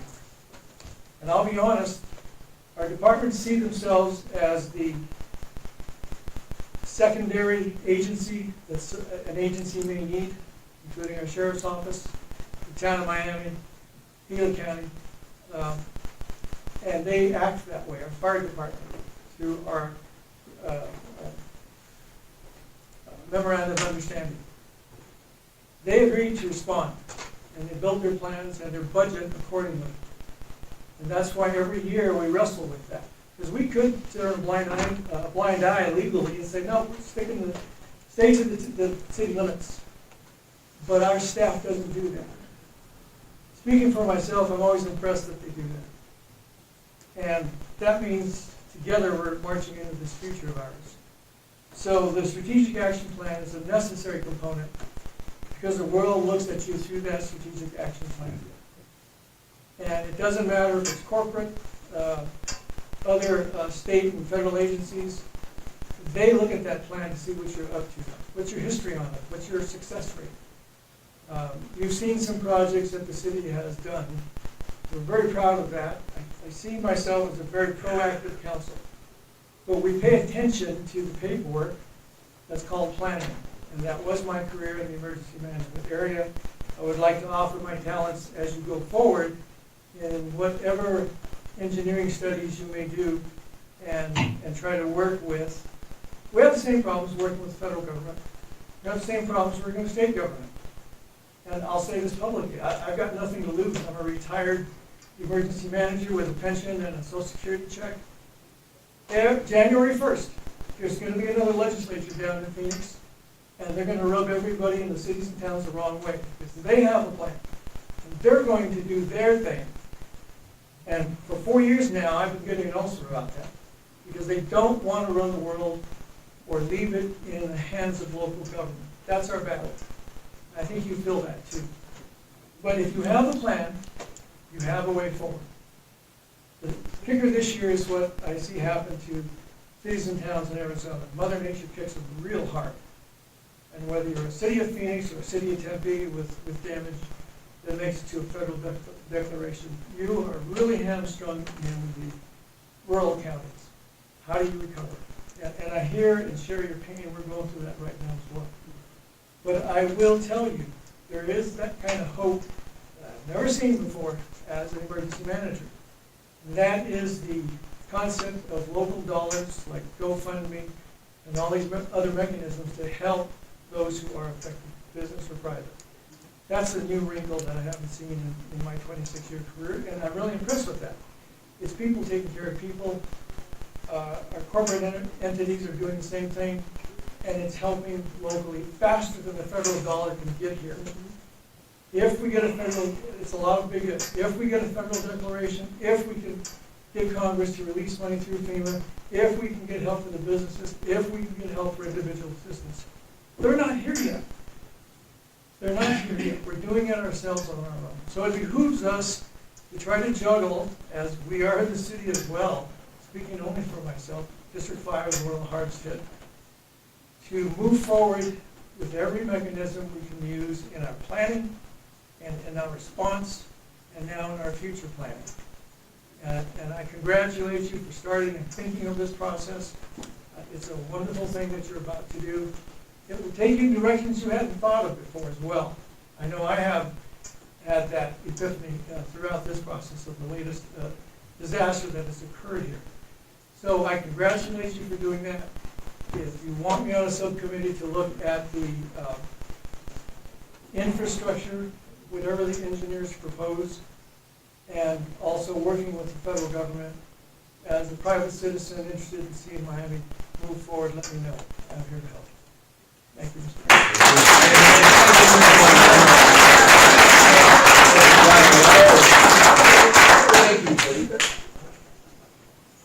It's time to bottom line this thing.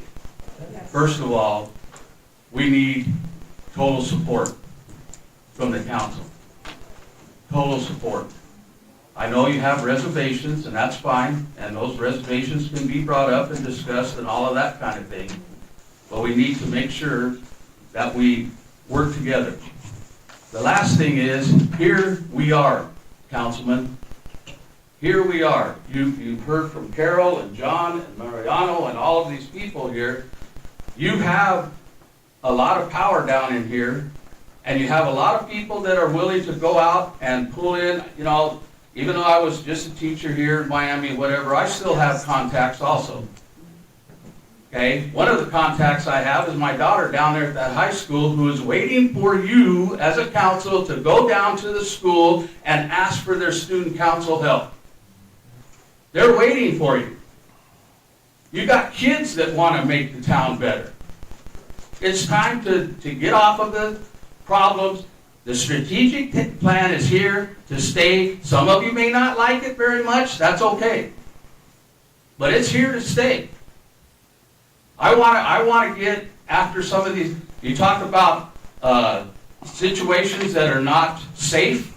How about all of those houses that are about to catch fire out in the community, okay, all over the place, and then you want to talk about being safe with other things, yes? And this is called, and my daughter brought this up about a month ago here, why can't we not have a situation where we multitask? How about multitasking?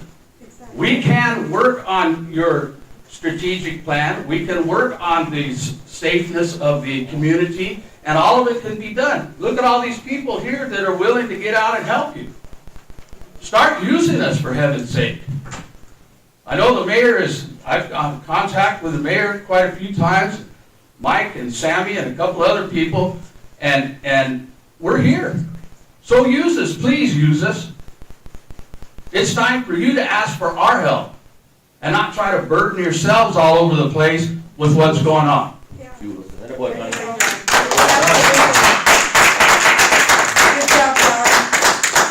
and Councilor, are we back to open to the public? It kind of seems that we lost our item a while back, so I thought I'd get in line because I kind of missed the punch. Only if you're class of 70. This is better than open to the public. I'm really bad. I'm 77 aglow. Tim Humphrey, Healy County Supervisor, 263 Quail, Roosevelt, Arizona. Just three things I think can help looking forward for the town of Miami. You're talking about annexing some flat property. When you put in your sewer, you passed up a lot of those homes that are blighted homes now, and I've been fighting for Tri-City Sanitation since I've been a supervisor.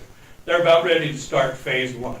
If you'll quit fighting them and start helping them, then that's sewer for everybody, and some of that effluent with communication between Tri-City and the town of Miami, they can send some to your plant so you can benefit from that as well as getting sewer to some of those houses that you want to annex. Second thing, support a bill carried by Wendy Rogers. I've been working on blighted property for 8 years. So with the county, we can cite the owner and turn them over to a collection agency if they don't take care of it. Well, that's fine. We've got a lot of places that are investors, and I'll bet you a lot of those homes that are falling down are investors. We've got over 101 person with over 120 properties as an investor.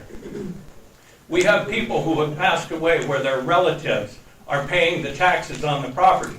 I have no one to cite. I've been working on it for 8 years. Wendy Rogers is carrying a bill. We just got support from the Healy County Supervisors Association. We met down all 15 counties on what bills we wanted to put in the legislature, which ones we wanted to support. Healy County put in a bill that if you are paying taxes on a property in the state of Arizona, if that property goes blight and I have to go clean it up, then that bill goes on your tax bill the next year. I don't care if you're an investor, I don't care if you're a family member, I don't care who you are. And yes, will that hinder some elderly people? That's okay. We have churches. Just because we have a hammer, we don't have to use it. But if a lot of these places are bad, we need to use that hammer, because a lot of them are, we have nice people living next to trashy properties for no reason, because it's an investor or it's a drug house because their grandma died and they're in there just abusing them. Exactly what Okay, so that's a bill that Wendy Rogers is carrying. Also, too, if the flood caused you damage, keep your receipts. Healy County's putting in for a $27 million grant from the state of Arizona for flood remediation. And that's to help businesses, and I understand that even some businesses have put in for small business loans so they can get back in business, and we're writing that so that we can be able to help those with those loans, as well as people that took money out of their pockets to get their homes fixed, to get their businesses fixed. That's what we're putting in that money for. So just three things, and you do have a partner in Healy County, and you just need to talk with me more often. I've been trying to. My number is 928-961-2885. Thank you, Tim.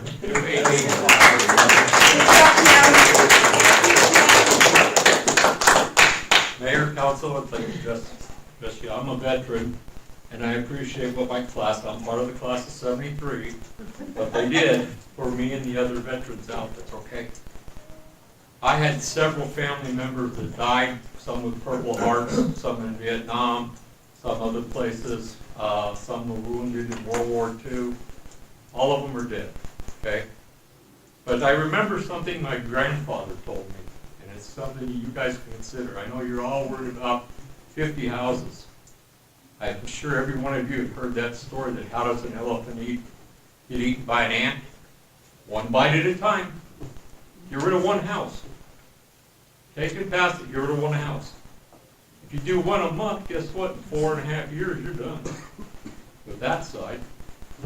You know, there's ways to get around this stuff. The thing of helping you, we'll help you every way we can. You talk about history, okay, I'll give you a little history. The floods happened back in the 70s, back in the 60s. They evacuated all of Claypool up to the higher elevation because of a dam breaking. They had all kinds of stuff going on with the floods. That happened. They had all kinds of the fires. But you know what happened with all this water? A lot of that didn't happen, but it did happen this time. But you know what else was happening in September? One of your mines out here was running half their production because they didn't have no water. Well, their competitor, their friend, has a pit right up the road here, right across the street from that flat land that you keep talking about, up there, them 80 acres. Bureau of Reclamation, Army Corps of Engineers, the mine, pretty good place to dump a whole lot of water that could be used for the mines during their time that they don't have water. Let's see, it's $5 a pound and you give them a whole bunch of water. I think they'd probably be interested in some of that. You know, there's a lot of ways to skin a cat, okay? And the Roosevelt Apartments, I was on that fire. I was part of Tri-City. I'm not sure if Moat was there or not, but he probably was, but there's been a lot of that that's happened in the town, and those are things that need to be taken care of. That was when I was a young man that burned, okay? I'm an old guy, guys. That's been sitting there a long time. Them rock walls are around there. Kid goes playing there, falls over, smashes one of them. The kid that drowned up in the tailings. I was in the Coast Guard. Guess where they stuck me? I was in the water looking for it. Okay, there's a lot of bad things can happen if you don't take care of things. And you can't predict which one's going to happen. You know, I wish we could. I can remember being at Mike's house when we were kids. And we were debating if we could get a fishing pole out in front of his mom and dad's house fishing Adonis or not. Okay? A lot of history in this town. A lot of good history. Most of us moved away, got degrees, played the college game, played the different things. Came back to this town, a lot of us did. Some did not. Why? Why did they not come back? Well, it's the same reason. You know, you start asking the kids, and my oldest son tells me, he says, yeah, he says, other than the Mexican food, it's a third world country, Dad. He said, I can't invest in Miami. He said, where am I going to invest? He says, unless Greg's willing to sell the restaurant up there. And he said, I don't think he'll sell me the restaurant. He says, other than that, he says, there's not a whole lot of other things that are going to Miami. You have to get those things going. You have to put a sign out here that says City Park, free. At the City Park, you put one that says Downtown District, Antiques. Best Mexican food in the country. You know, there's a lot of ways that are inexpensive that you can do. And like I said, even if you only do one house at a time, you take one house and say, okay, this is the one we're going to get. And look at what's the worst case scenario. Which one's the worst? The one that the walls are going to fall down? Crush your kid? Yeah, that's probably pretty important. Up there. Yeah. There's a lot of things that, anyhow, I thank you. I also am part of Claypool. I live in Claypool. I wish you'd hurry up and get annexed. Okay? I'd like to see you. You didn't know the elephant, eh? One bite at a time. One bite at a time. One bite at a time. Yeah, I think we better get to the next item here. We need to close this one out. Here? No, we're not voting on anything. It says right here, possible action. Council action or direction. We have Mayor, council can I discussion. ask the council something? I know that you're indicating you don't have to vote, but in order to give me some motivation and the rest of the people, could you at least raise your hands that you support the strategic plan or you don't? It would be very helpful to us.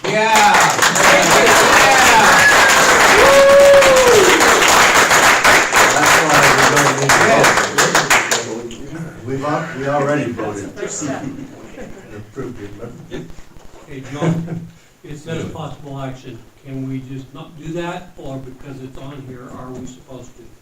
You tell It us. just says possible action. If you're not gonna take any formal action, then there's nothing to do. I thought that was optional. No. All right. Item 9D.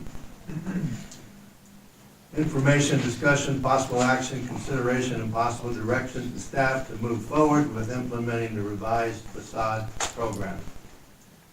And there's been a lot of discussion about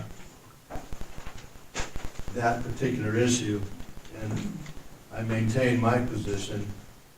We have spent a year working on this facade to try to get it moving in the right direction as promised to our donor, BHP, and to our business people.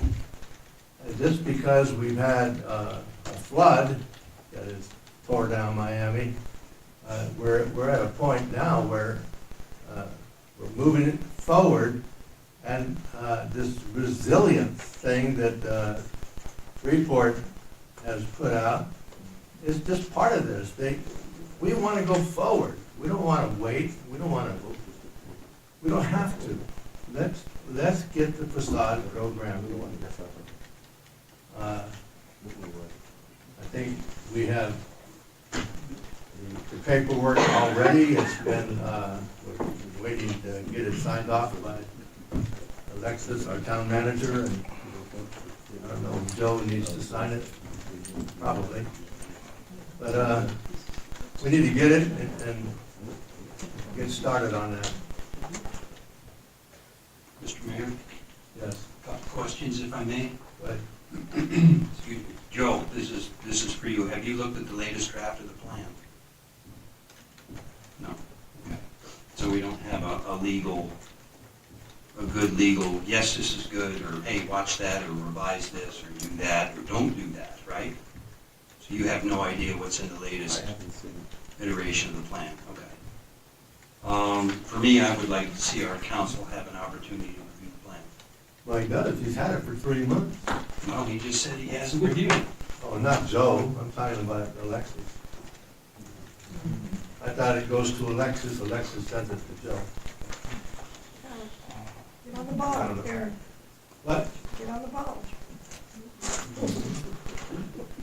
For clarification, Mayor and Council, the reason of the delay is because at that time, at the moment, more than 3 months, the town was applying for funding for the sewer inspection. As we expressed previously, our sewer system need to be inspected because we have found some significant problems on the road. That's the reason we established the priority to work with the sewer before any kind of accident can happen in the downtown area. So we can facilitate to the lawyer and council to more of the information. So we have a sewer line we have to fix before we can paint. Correction, it's a sewer system that we need to inspect. That's the reason we apply for funding from FMI and WIFA. Are we talking about inspecting sewers in the buildings? No, sewers and the street. The main line, The main the line. header, right? Yes. We can't do facade because of that. No, I'm not saying that we cannot. I'm saying that I delay the process to review the documents in order to apply for grants, to bring funding to the town. What are we talking about in terms of time, Alexis? We've been messing with this for a year, and what do you think? Again, Mr. Mayor and Council, respectfully, I say that we delay because we established the priority of the sewer system right now. But we can take the next day, make the evaluation, make the recommendation, and send it to the lawyer. Because if we have an accident or incident and one of the lines are being cited by ADQ EPA, from where are we gonna use the money? Well, let's get the paperwork done and approved and ready to go. You know, because we're not gonna be able to start in January and February. The weather is not gonna be good to do that kind of work. We're gonna have to wait till spring, but let's get it ready, signed off, ready to go, and we can get the business owners working with whoever they're going after. I think they're the ones that have to pick out their contractor, if I remember right. And get it all ready to go, and then we'll kick it off in the spring, as soon as the temperatures allow it. It can't be lower than 52 degrees. Can't be higher than 94 or 92, somewhere in there. Can we do that? Yes. One very important point, you have some business that lost everything. There wasn't that list of business that want to participate in the Passage program. How are we going to be helping those individuals that don't have the funding right now to put that business back? You can't move that money around, that's against the law. No, let me explain again. From the original list of business to participate in the Passage, today they're shut down, they closed. How they can today participate in that program without having funding? How? There's some businesses that are in the facade project. They funding, they have money because they continue operating. But what about the ones that don't have the money for operation? How are we going to help them? Right? We wait on them, but we don't need to wait on, to just stop it, waiting on them. We've got 10 other businesses that are ready to go. It's the weather that is holding it up now, and, you know, the paperwork. You agree?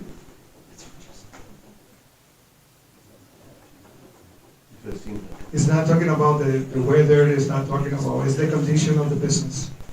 Yeah, you're talking about 3 buildings that need a lot of help and a lot of work. And you and I have talked about it. We have the sources to help that. We have the money, but, you know. Does anybody else on the council have a question to the town manager about that? Are they concerned, are you guys not concerned why the facade is not going forward? We have $2.3 million, okay? I believe in transparency. We have that money. And I call it, in the private sector, contingency. So we can, you know, we can help. You guys know who it is. It's Jenny 23 or Janice 23. It's some really good business. We want to keep it. We want to help, and we can help. But we got to use some contingency money to do it. Can we get it back later on? You've got gift and loan clause issues you've got to address. What's that? You can't give that money away. You can't. I didn't say give it away. I know, but you've got. I said use it. You have gift and loan clause issues. You cannot give government funds to a private company, even to loan. It's called gift and loan. So there's things that would have to be looked at, but there are restrictions on what the town can do with town funds for private businesses. God, I love this government business. As we speak early in the afternoon today, Mayor, that $2.3 million is restricted funding by the state, by law. We need to use a specific dollars amount like HERF money. designated for roads, sidewalks, drainage. We have some line items on the budget that established by law that we use that funding. We can have 5 million, but they have some restrictions on those $5 million.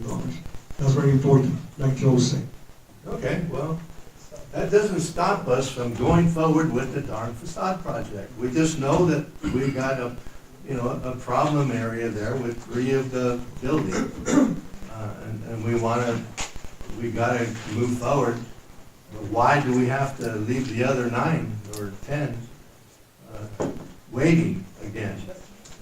This is crazy. Why do we need to do that? I don't, where's the logic in that?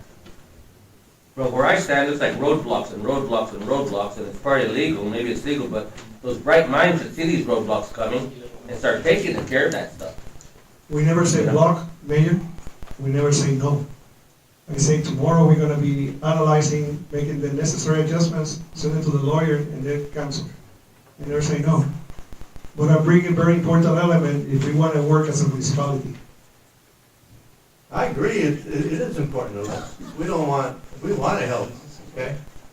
But we don't need to just stay the facade project for another year. We need to get what we can get. Because we don't have enough money to finish it all anyway. We'll have to get more. Why didn't the town manager say that he hasn't sent that legal report about the facade to the attorney? Why wasn't that in the town manager report to inform the council? Why wasn't? I think a lot of it was the darn flood. But we're out of there. We gotta move forward. We'll talk about it some more, Alexis, but I don't want to not be doing something in spring related to the facade. We promised BHP we would do it. They gave us the money. We signed the agreement. And here we are. Still haven't started it. I don't think we ought to use that flood as a crutch so much. We're using it too much as a flood. It came, it happened, it happened, Let's get off the crutch and let's go to work. Well, here's the thing too that our attorney brought up, it's gift and loan. No, I understand all that. The position that money puts the town in is almost as a fiduciary to manage that money, and basically it's a grant. Well, a grant is a gift. So we need to make sure that through our attorney, that if we go forward with this, we're not gonna break the law. No, exactly, that's why we want our attorney to tell us what we gotta do. That's what we rely on, And at least we have a window of opportunity to get it done, because I've seen the weather reports, and it looks like December is gonna be unbelievably cold here.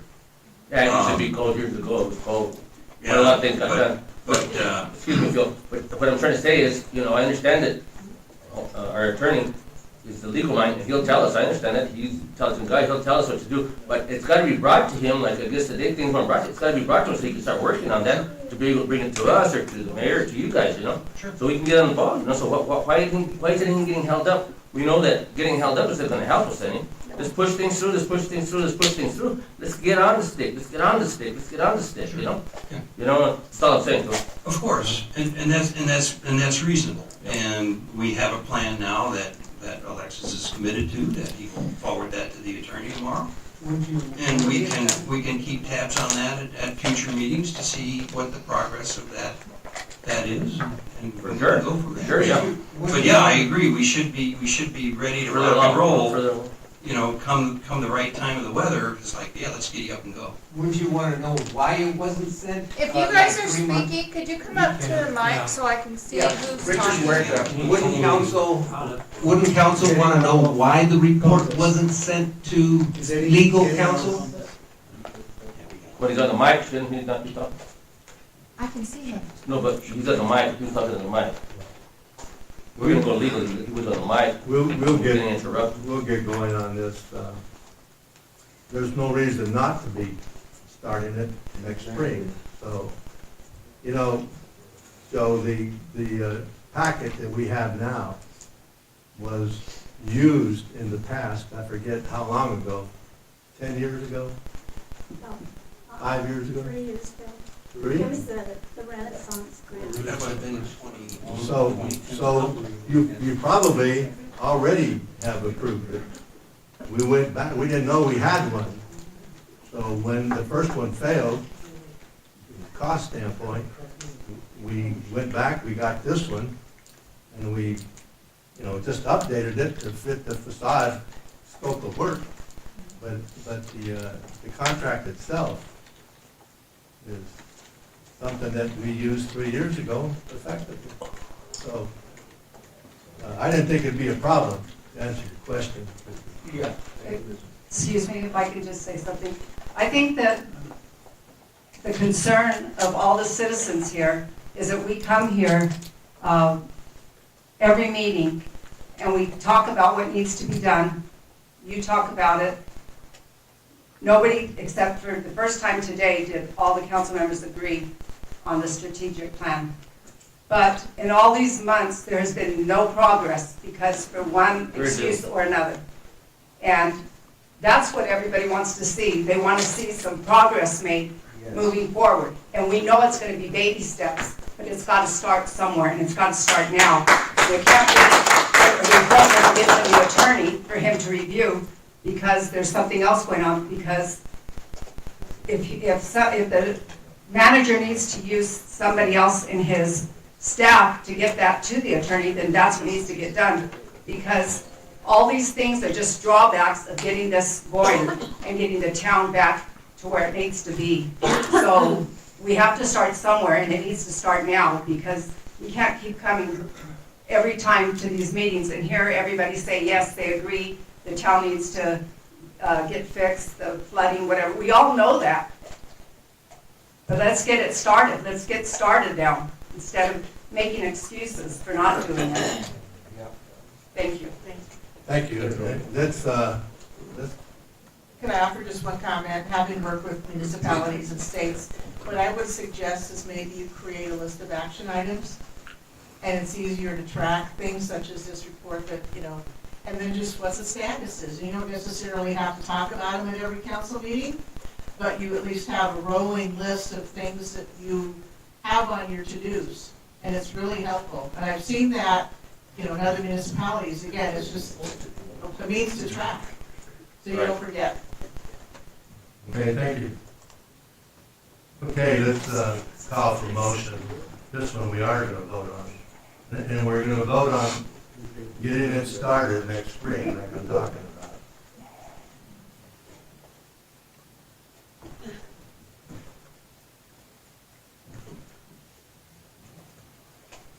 Mr. Mayor, I'd like to make a motion to approve 9D as written.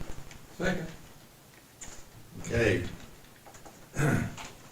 Councilman Stewart made a motion to approve. Councilman Medina seconded. All in favor say aye. Aye. Opposed, nay. The ayes have it. Spring is coming pretty soon. All right. Thank you all for your comments. Gary Wilson, are you still here? Come on up. We didn't forget you.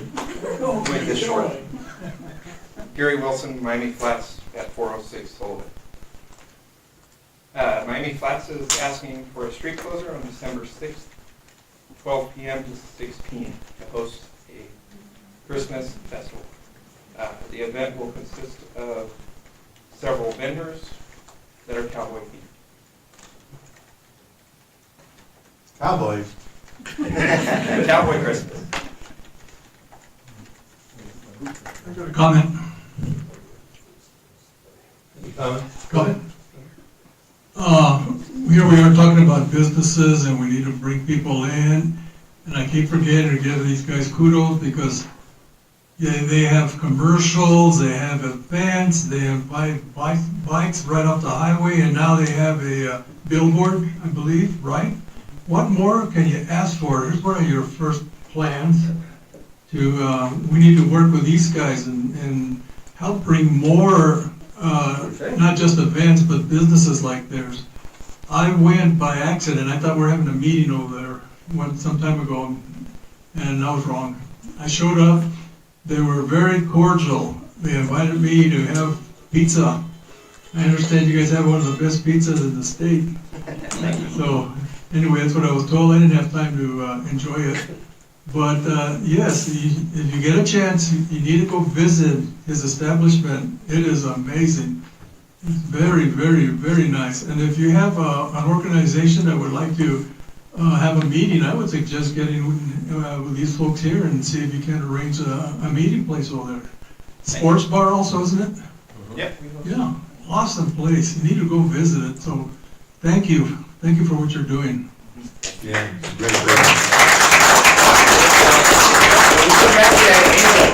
business attracts business. Business begets business, you know? Getting his business going, that's what we're trying to say. Let's get Miami Life. Business begets business. He does have a beautiful business. I've been there, and the pizza is great. Allow them to just start talking without being recognized. I mean, this has been going on for an hour now. I would like to ask a question here related to the item, and I'll make a comment from the audience, if that's possible. What? All right, if you read the packet here, the meeting of minds is requesting to have their license suspended for the duration of the event. Could you give us some explanation on that? I can fill in on that a little bit. So Miami Flats and Meeting of Minds will place our licenses on a hold because we are working with Alexis and a nonprofit to do an event license. That event license, I believe there's a map on here that you guys have been handed. So this is something you've all worked out together. Correct. That's all I need. Yeah. Thank you. So that's, on that note, with this event license, the town and this nonprofit will see 25% of the proceeds. That's, that's part of the license agreement, isn't it? Correct. That's, I had a lot of events and when I had connections with Globe, and I went through all that, walking through the liquor department and all that. That's a lot of fun. But yes, I know where he's coming from. So we're benefiting all the way around. It's a win-win, right? Absolutely. Mr. Mayor? Yes. I'd like to make a motion to approve 9E as written. Second. Okay, Councilman Stewart made a motion to approve. Councilman Medina seconded. All in favor say aye. Aye. Nay or opposed, say nay. The ayes have it. Thank you.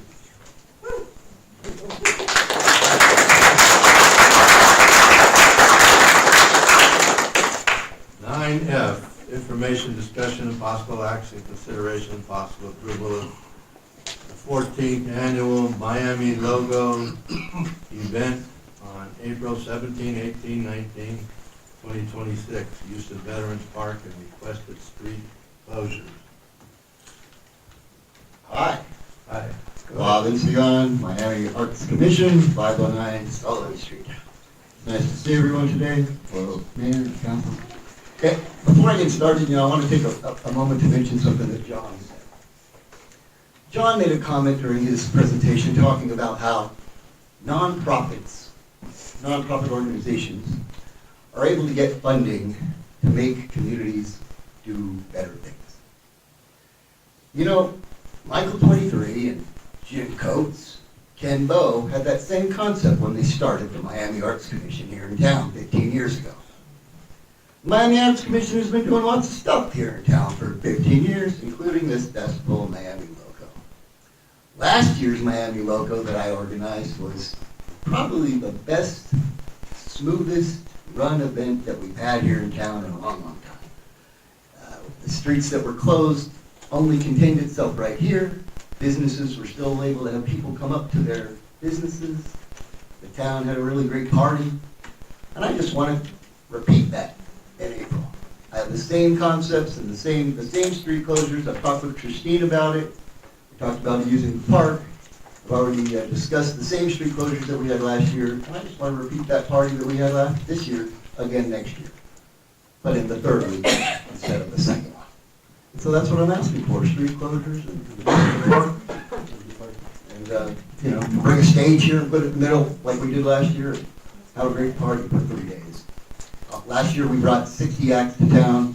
We have a little less funding this year because we missed one of our grants, but we're going to still probably bring 40 to 50 people, bands and artists into town, tons of poets. We're going to involve every business that we can on the street. And that's what the plan is. We'd love to have approval. I'd like to make a motion. I move for the approval of the 14th annual Miami Local event on April 17, 18, and 19, 2026. Use of Veterans Park and requested street closures. Second. Okay, Councilman Medina made a motion to approve, Councilman Stewart seconded. All in favor say aye. Aye. All opposed, nay. The ayes have it. Thanks, everybody. Thank you. You know, we got a lot of work to do between now and then, obviously, but we really hope to make the event happen. We're going to work towards it, so thanks. That's a good time of year to do it.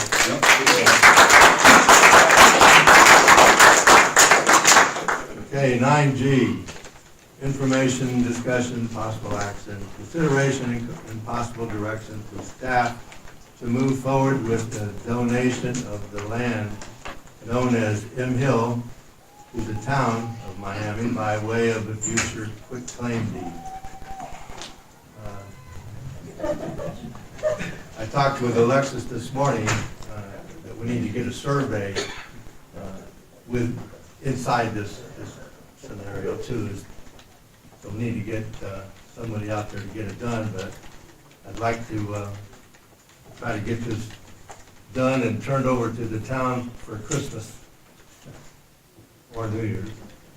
But I want to get that done. So I want the council to vote today on whether or not they think the town should be taking on M Hill for whatever reason. Mayor, If they don't think so anyway. would like to hear what Joe's got to say because his name's on this to present it. Am I just, right or wrong?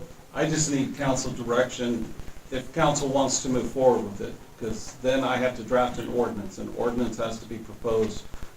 If the ordinance passes, the ordinance doesn't take effect for 30 days.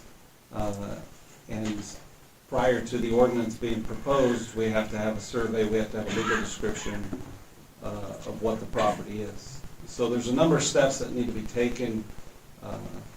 The other thing is that the town would need to reach out to its risk pool, the insurance company, to see what would be necessary for the town to insure the additional piece of property. So there's a number of things, but before we start on that process, we need council direction as to whether or not council wants to move forward with acquiring the property. The mayor is the owner of the property, so he wouldn't be able to vote on the item tonight. But the question being, would the town be willing to accept that property at no cost to the town, have it donated to the town? So that's the discussion for council tonight. I have a question. There's also, just to add to that, Judge, I've been talking to him about this before we put it in here. There's a memorandum of understanding we got from Miami High School that they're going to take responsibility for the M, keeping it in good condition.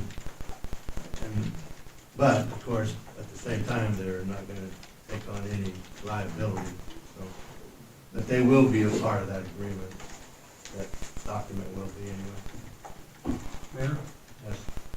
Joe, what's our liability if the town does own it, and somebody's out there cleaning and gets hurt? Are we gonna be responsible for that? As we own it? It would be just like every other town property. If somebody were on town property at the bequest of the town or the town's loan. This one has additional concerns. That's why I recommend reaching out to the insurance company, because it's on a hill. There's more inherent risk. But just like with other programs that the town does that has volunteers, we can have people sign waivers and stuff, but there still is potential liability. Thank you. Question, go ahead. Go ahead. Joe, I was about to make a motion, but the language here, does that conform to what you're talking about? The language right here?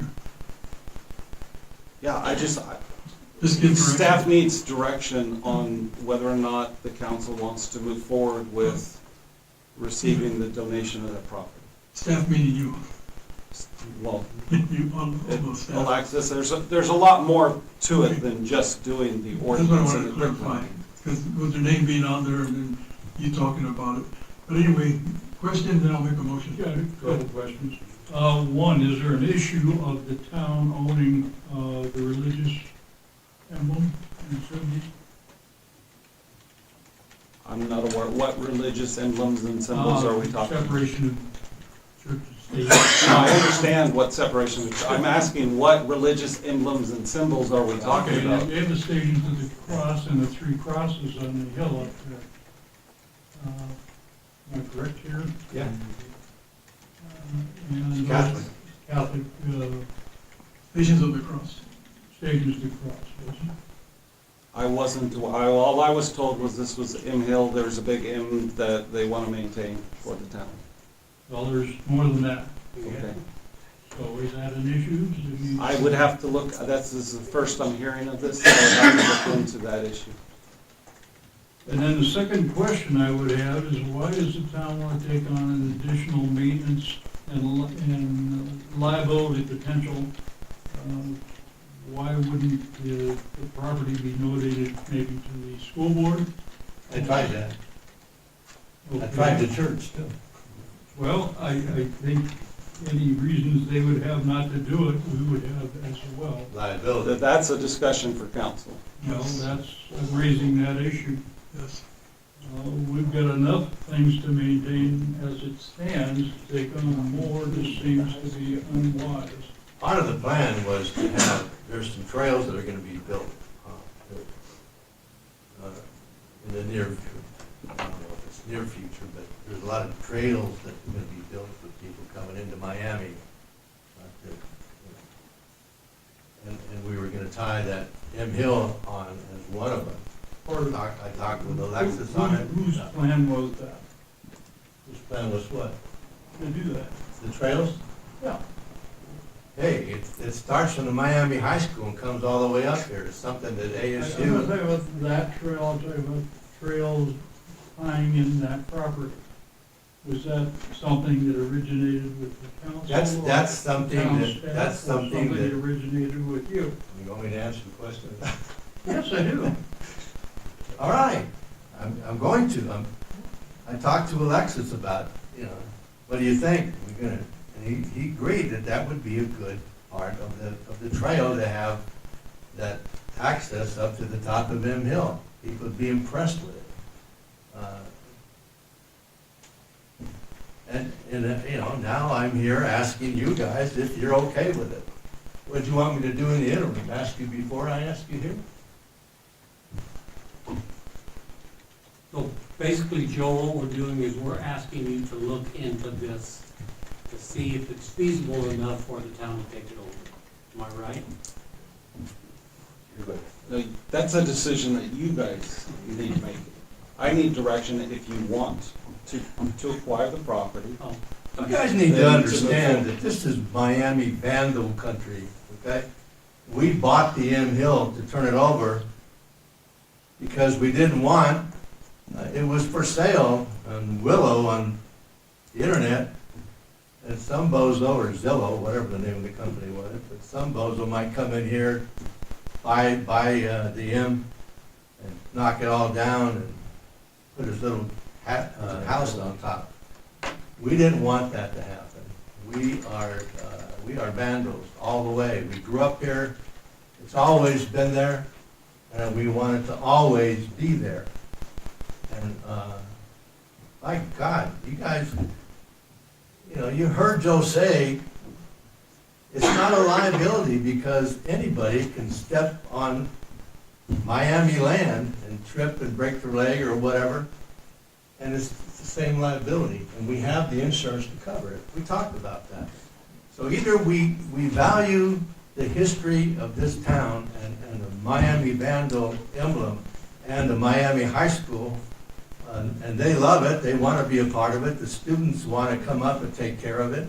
I told you that I have the MOU from Richard Ramos that we need to put into that. This is part of Miami. Let's not forget that, okay? Now, are we gonna vote yes, and then we can get moving with this? Or are we not? I'd like to make a motion that we look into this by move that we direct staff to move forward with a donation of the land known as M Hill to the town by way of future quitclaim deed.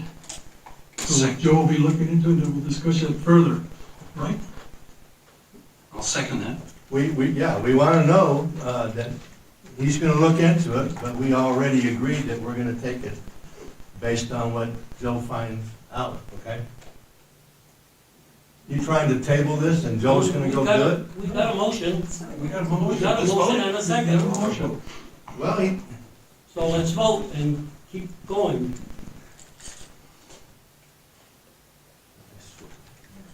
all right.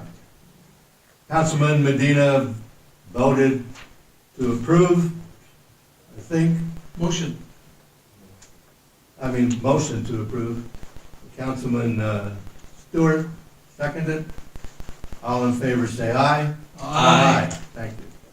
I know there's no names. Can the record reflect, the mayor, you have to recuse, so you can't vote on the item? You can't Oh, that's vote. right, I can't. Take that one off. Sorry. Is it a recuse or an abstain? Recuse. I didn't refuse, I'm the one that's trying to give it away. Recusal, not refusal. I thought that would be easy. Right. Mayor, may I say something? Okay. I find it awfully interesting that I didn't see the class of '73 step up and say something like, hey, we can get together and maybe help the town or take it over as an organization. I'm sure these guys could have taken over the M and then maintained it, and I understand that the. We could have. Miami High School is the one that is taking over it and I'll maintaining rebut that. Okay.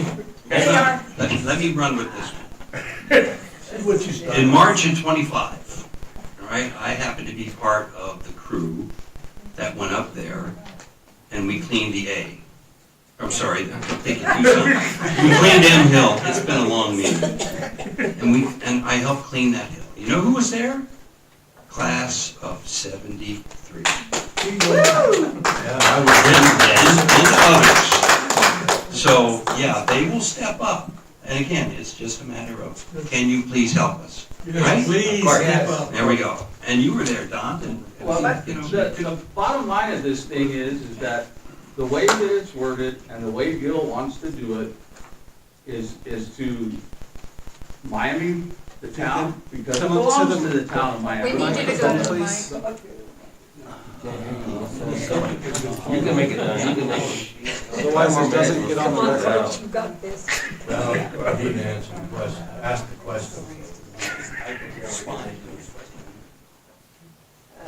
Go ahead, Don. The M belongs to the town. That's right. Okay, that's number one. Number two, Miami High School, I know this for a fact because my daughter is the student council sponsor.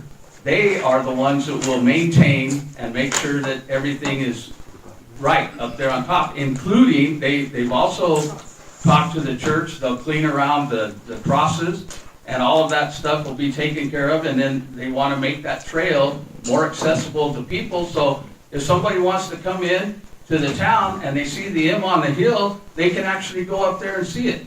But everybody's a little confused here. It's the high school student council that will be maintaining and taking care of that thing. I know because my daughter gets me to go up there all the time, or part of the way anyway, because I can't make it up there anymore. But the bottom line of it is that we need to make sure that that is the town of Miami's M, and the high school is buying into the program and wants to take care of it.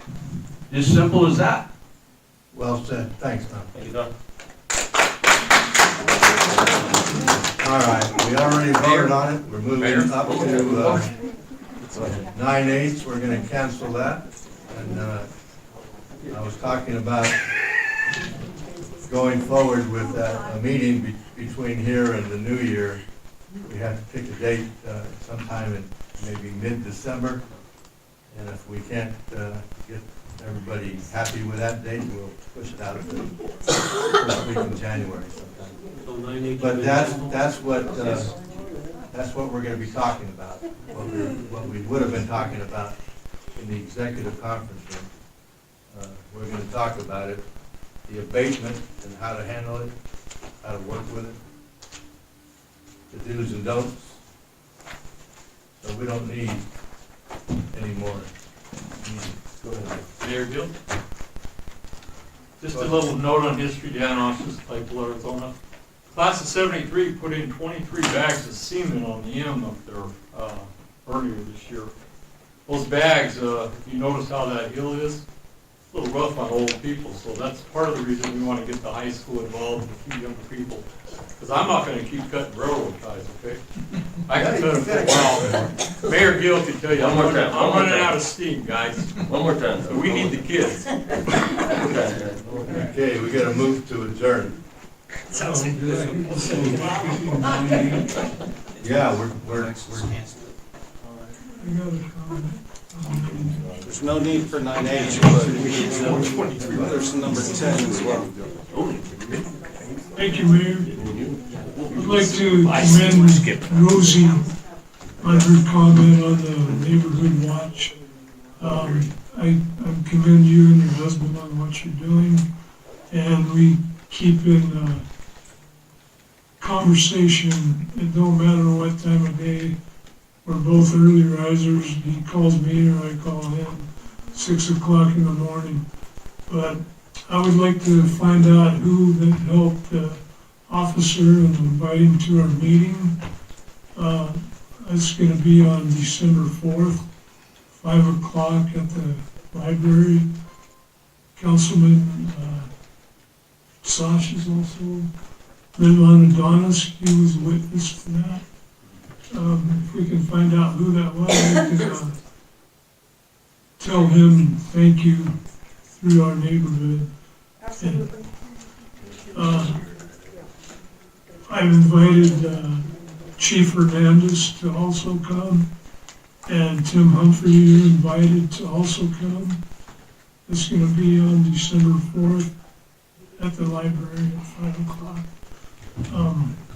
We're working on the lights, and the APS has been in the neighborhood of Nash and Churchill, and they've been up around the Christina Apartments, fixing lights for the nighttime vision to improve. And we also have in the budget to help out the Miami PD in our next fiscal year. Oh, thank you, good. And we'll be talking about that also.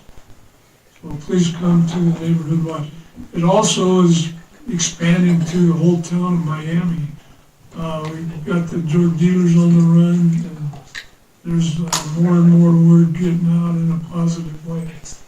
And that's the way we want to keep it. Please come to the meeting. Everybody's invited. What time? 5 o'clock at the library on December 4th. Thank you. All right, let's jump down to item 11. Call for a motion to adjourn. So moved. Okay, Councilman Medina, motion to adjourn. Thank you, everybody, for being here with us, and sticking it out. Thank you, Tim Humphrey, for being here. Sorry we didn't recognize you. All in favor, say aye. Aye.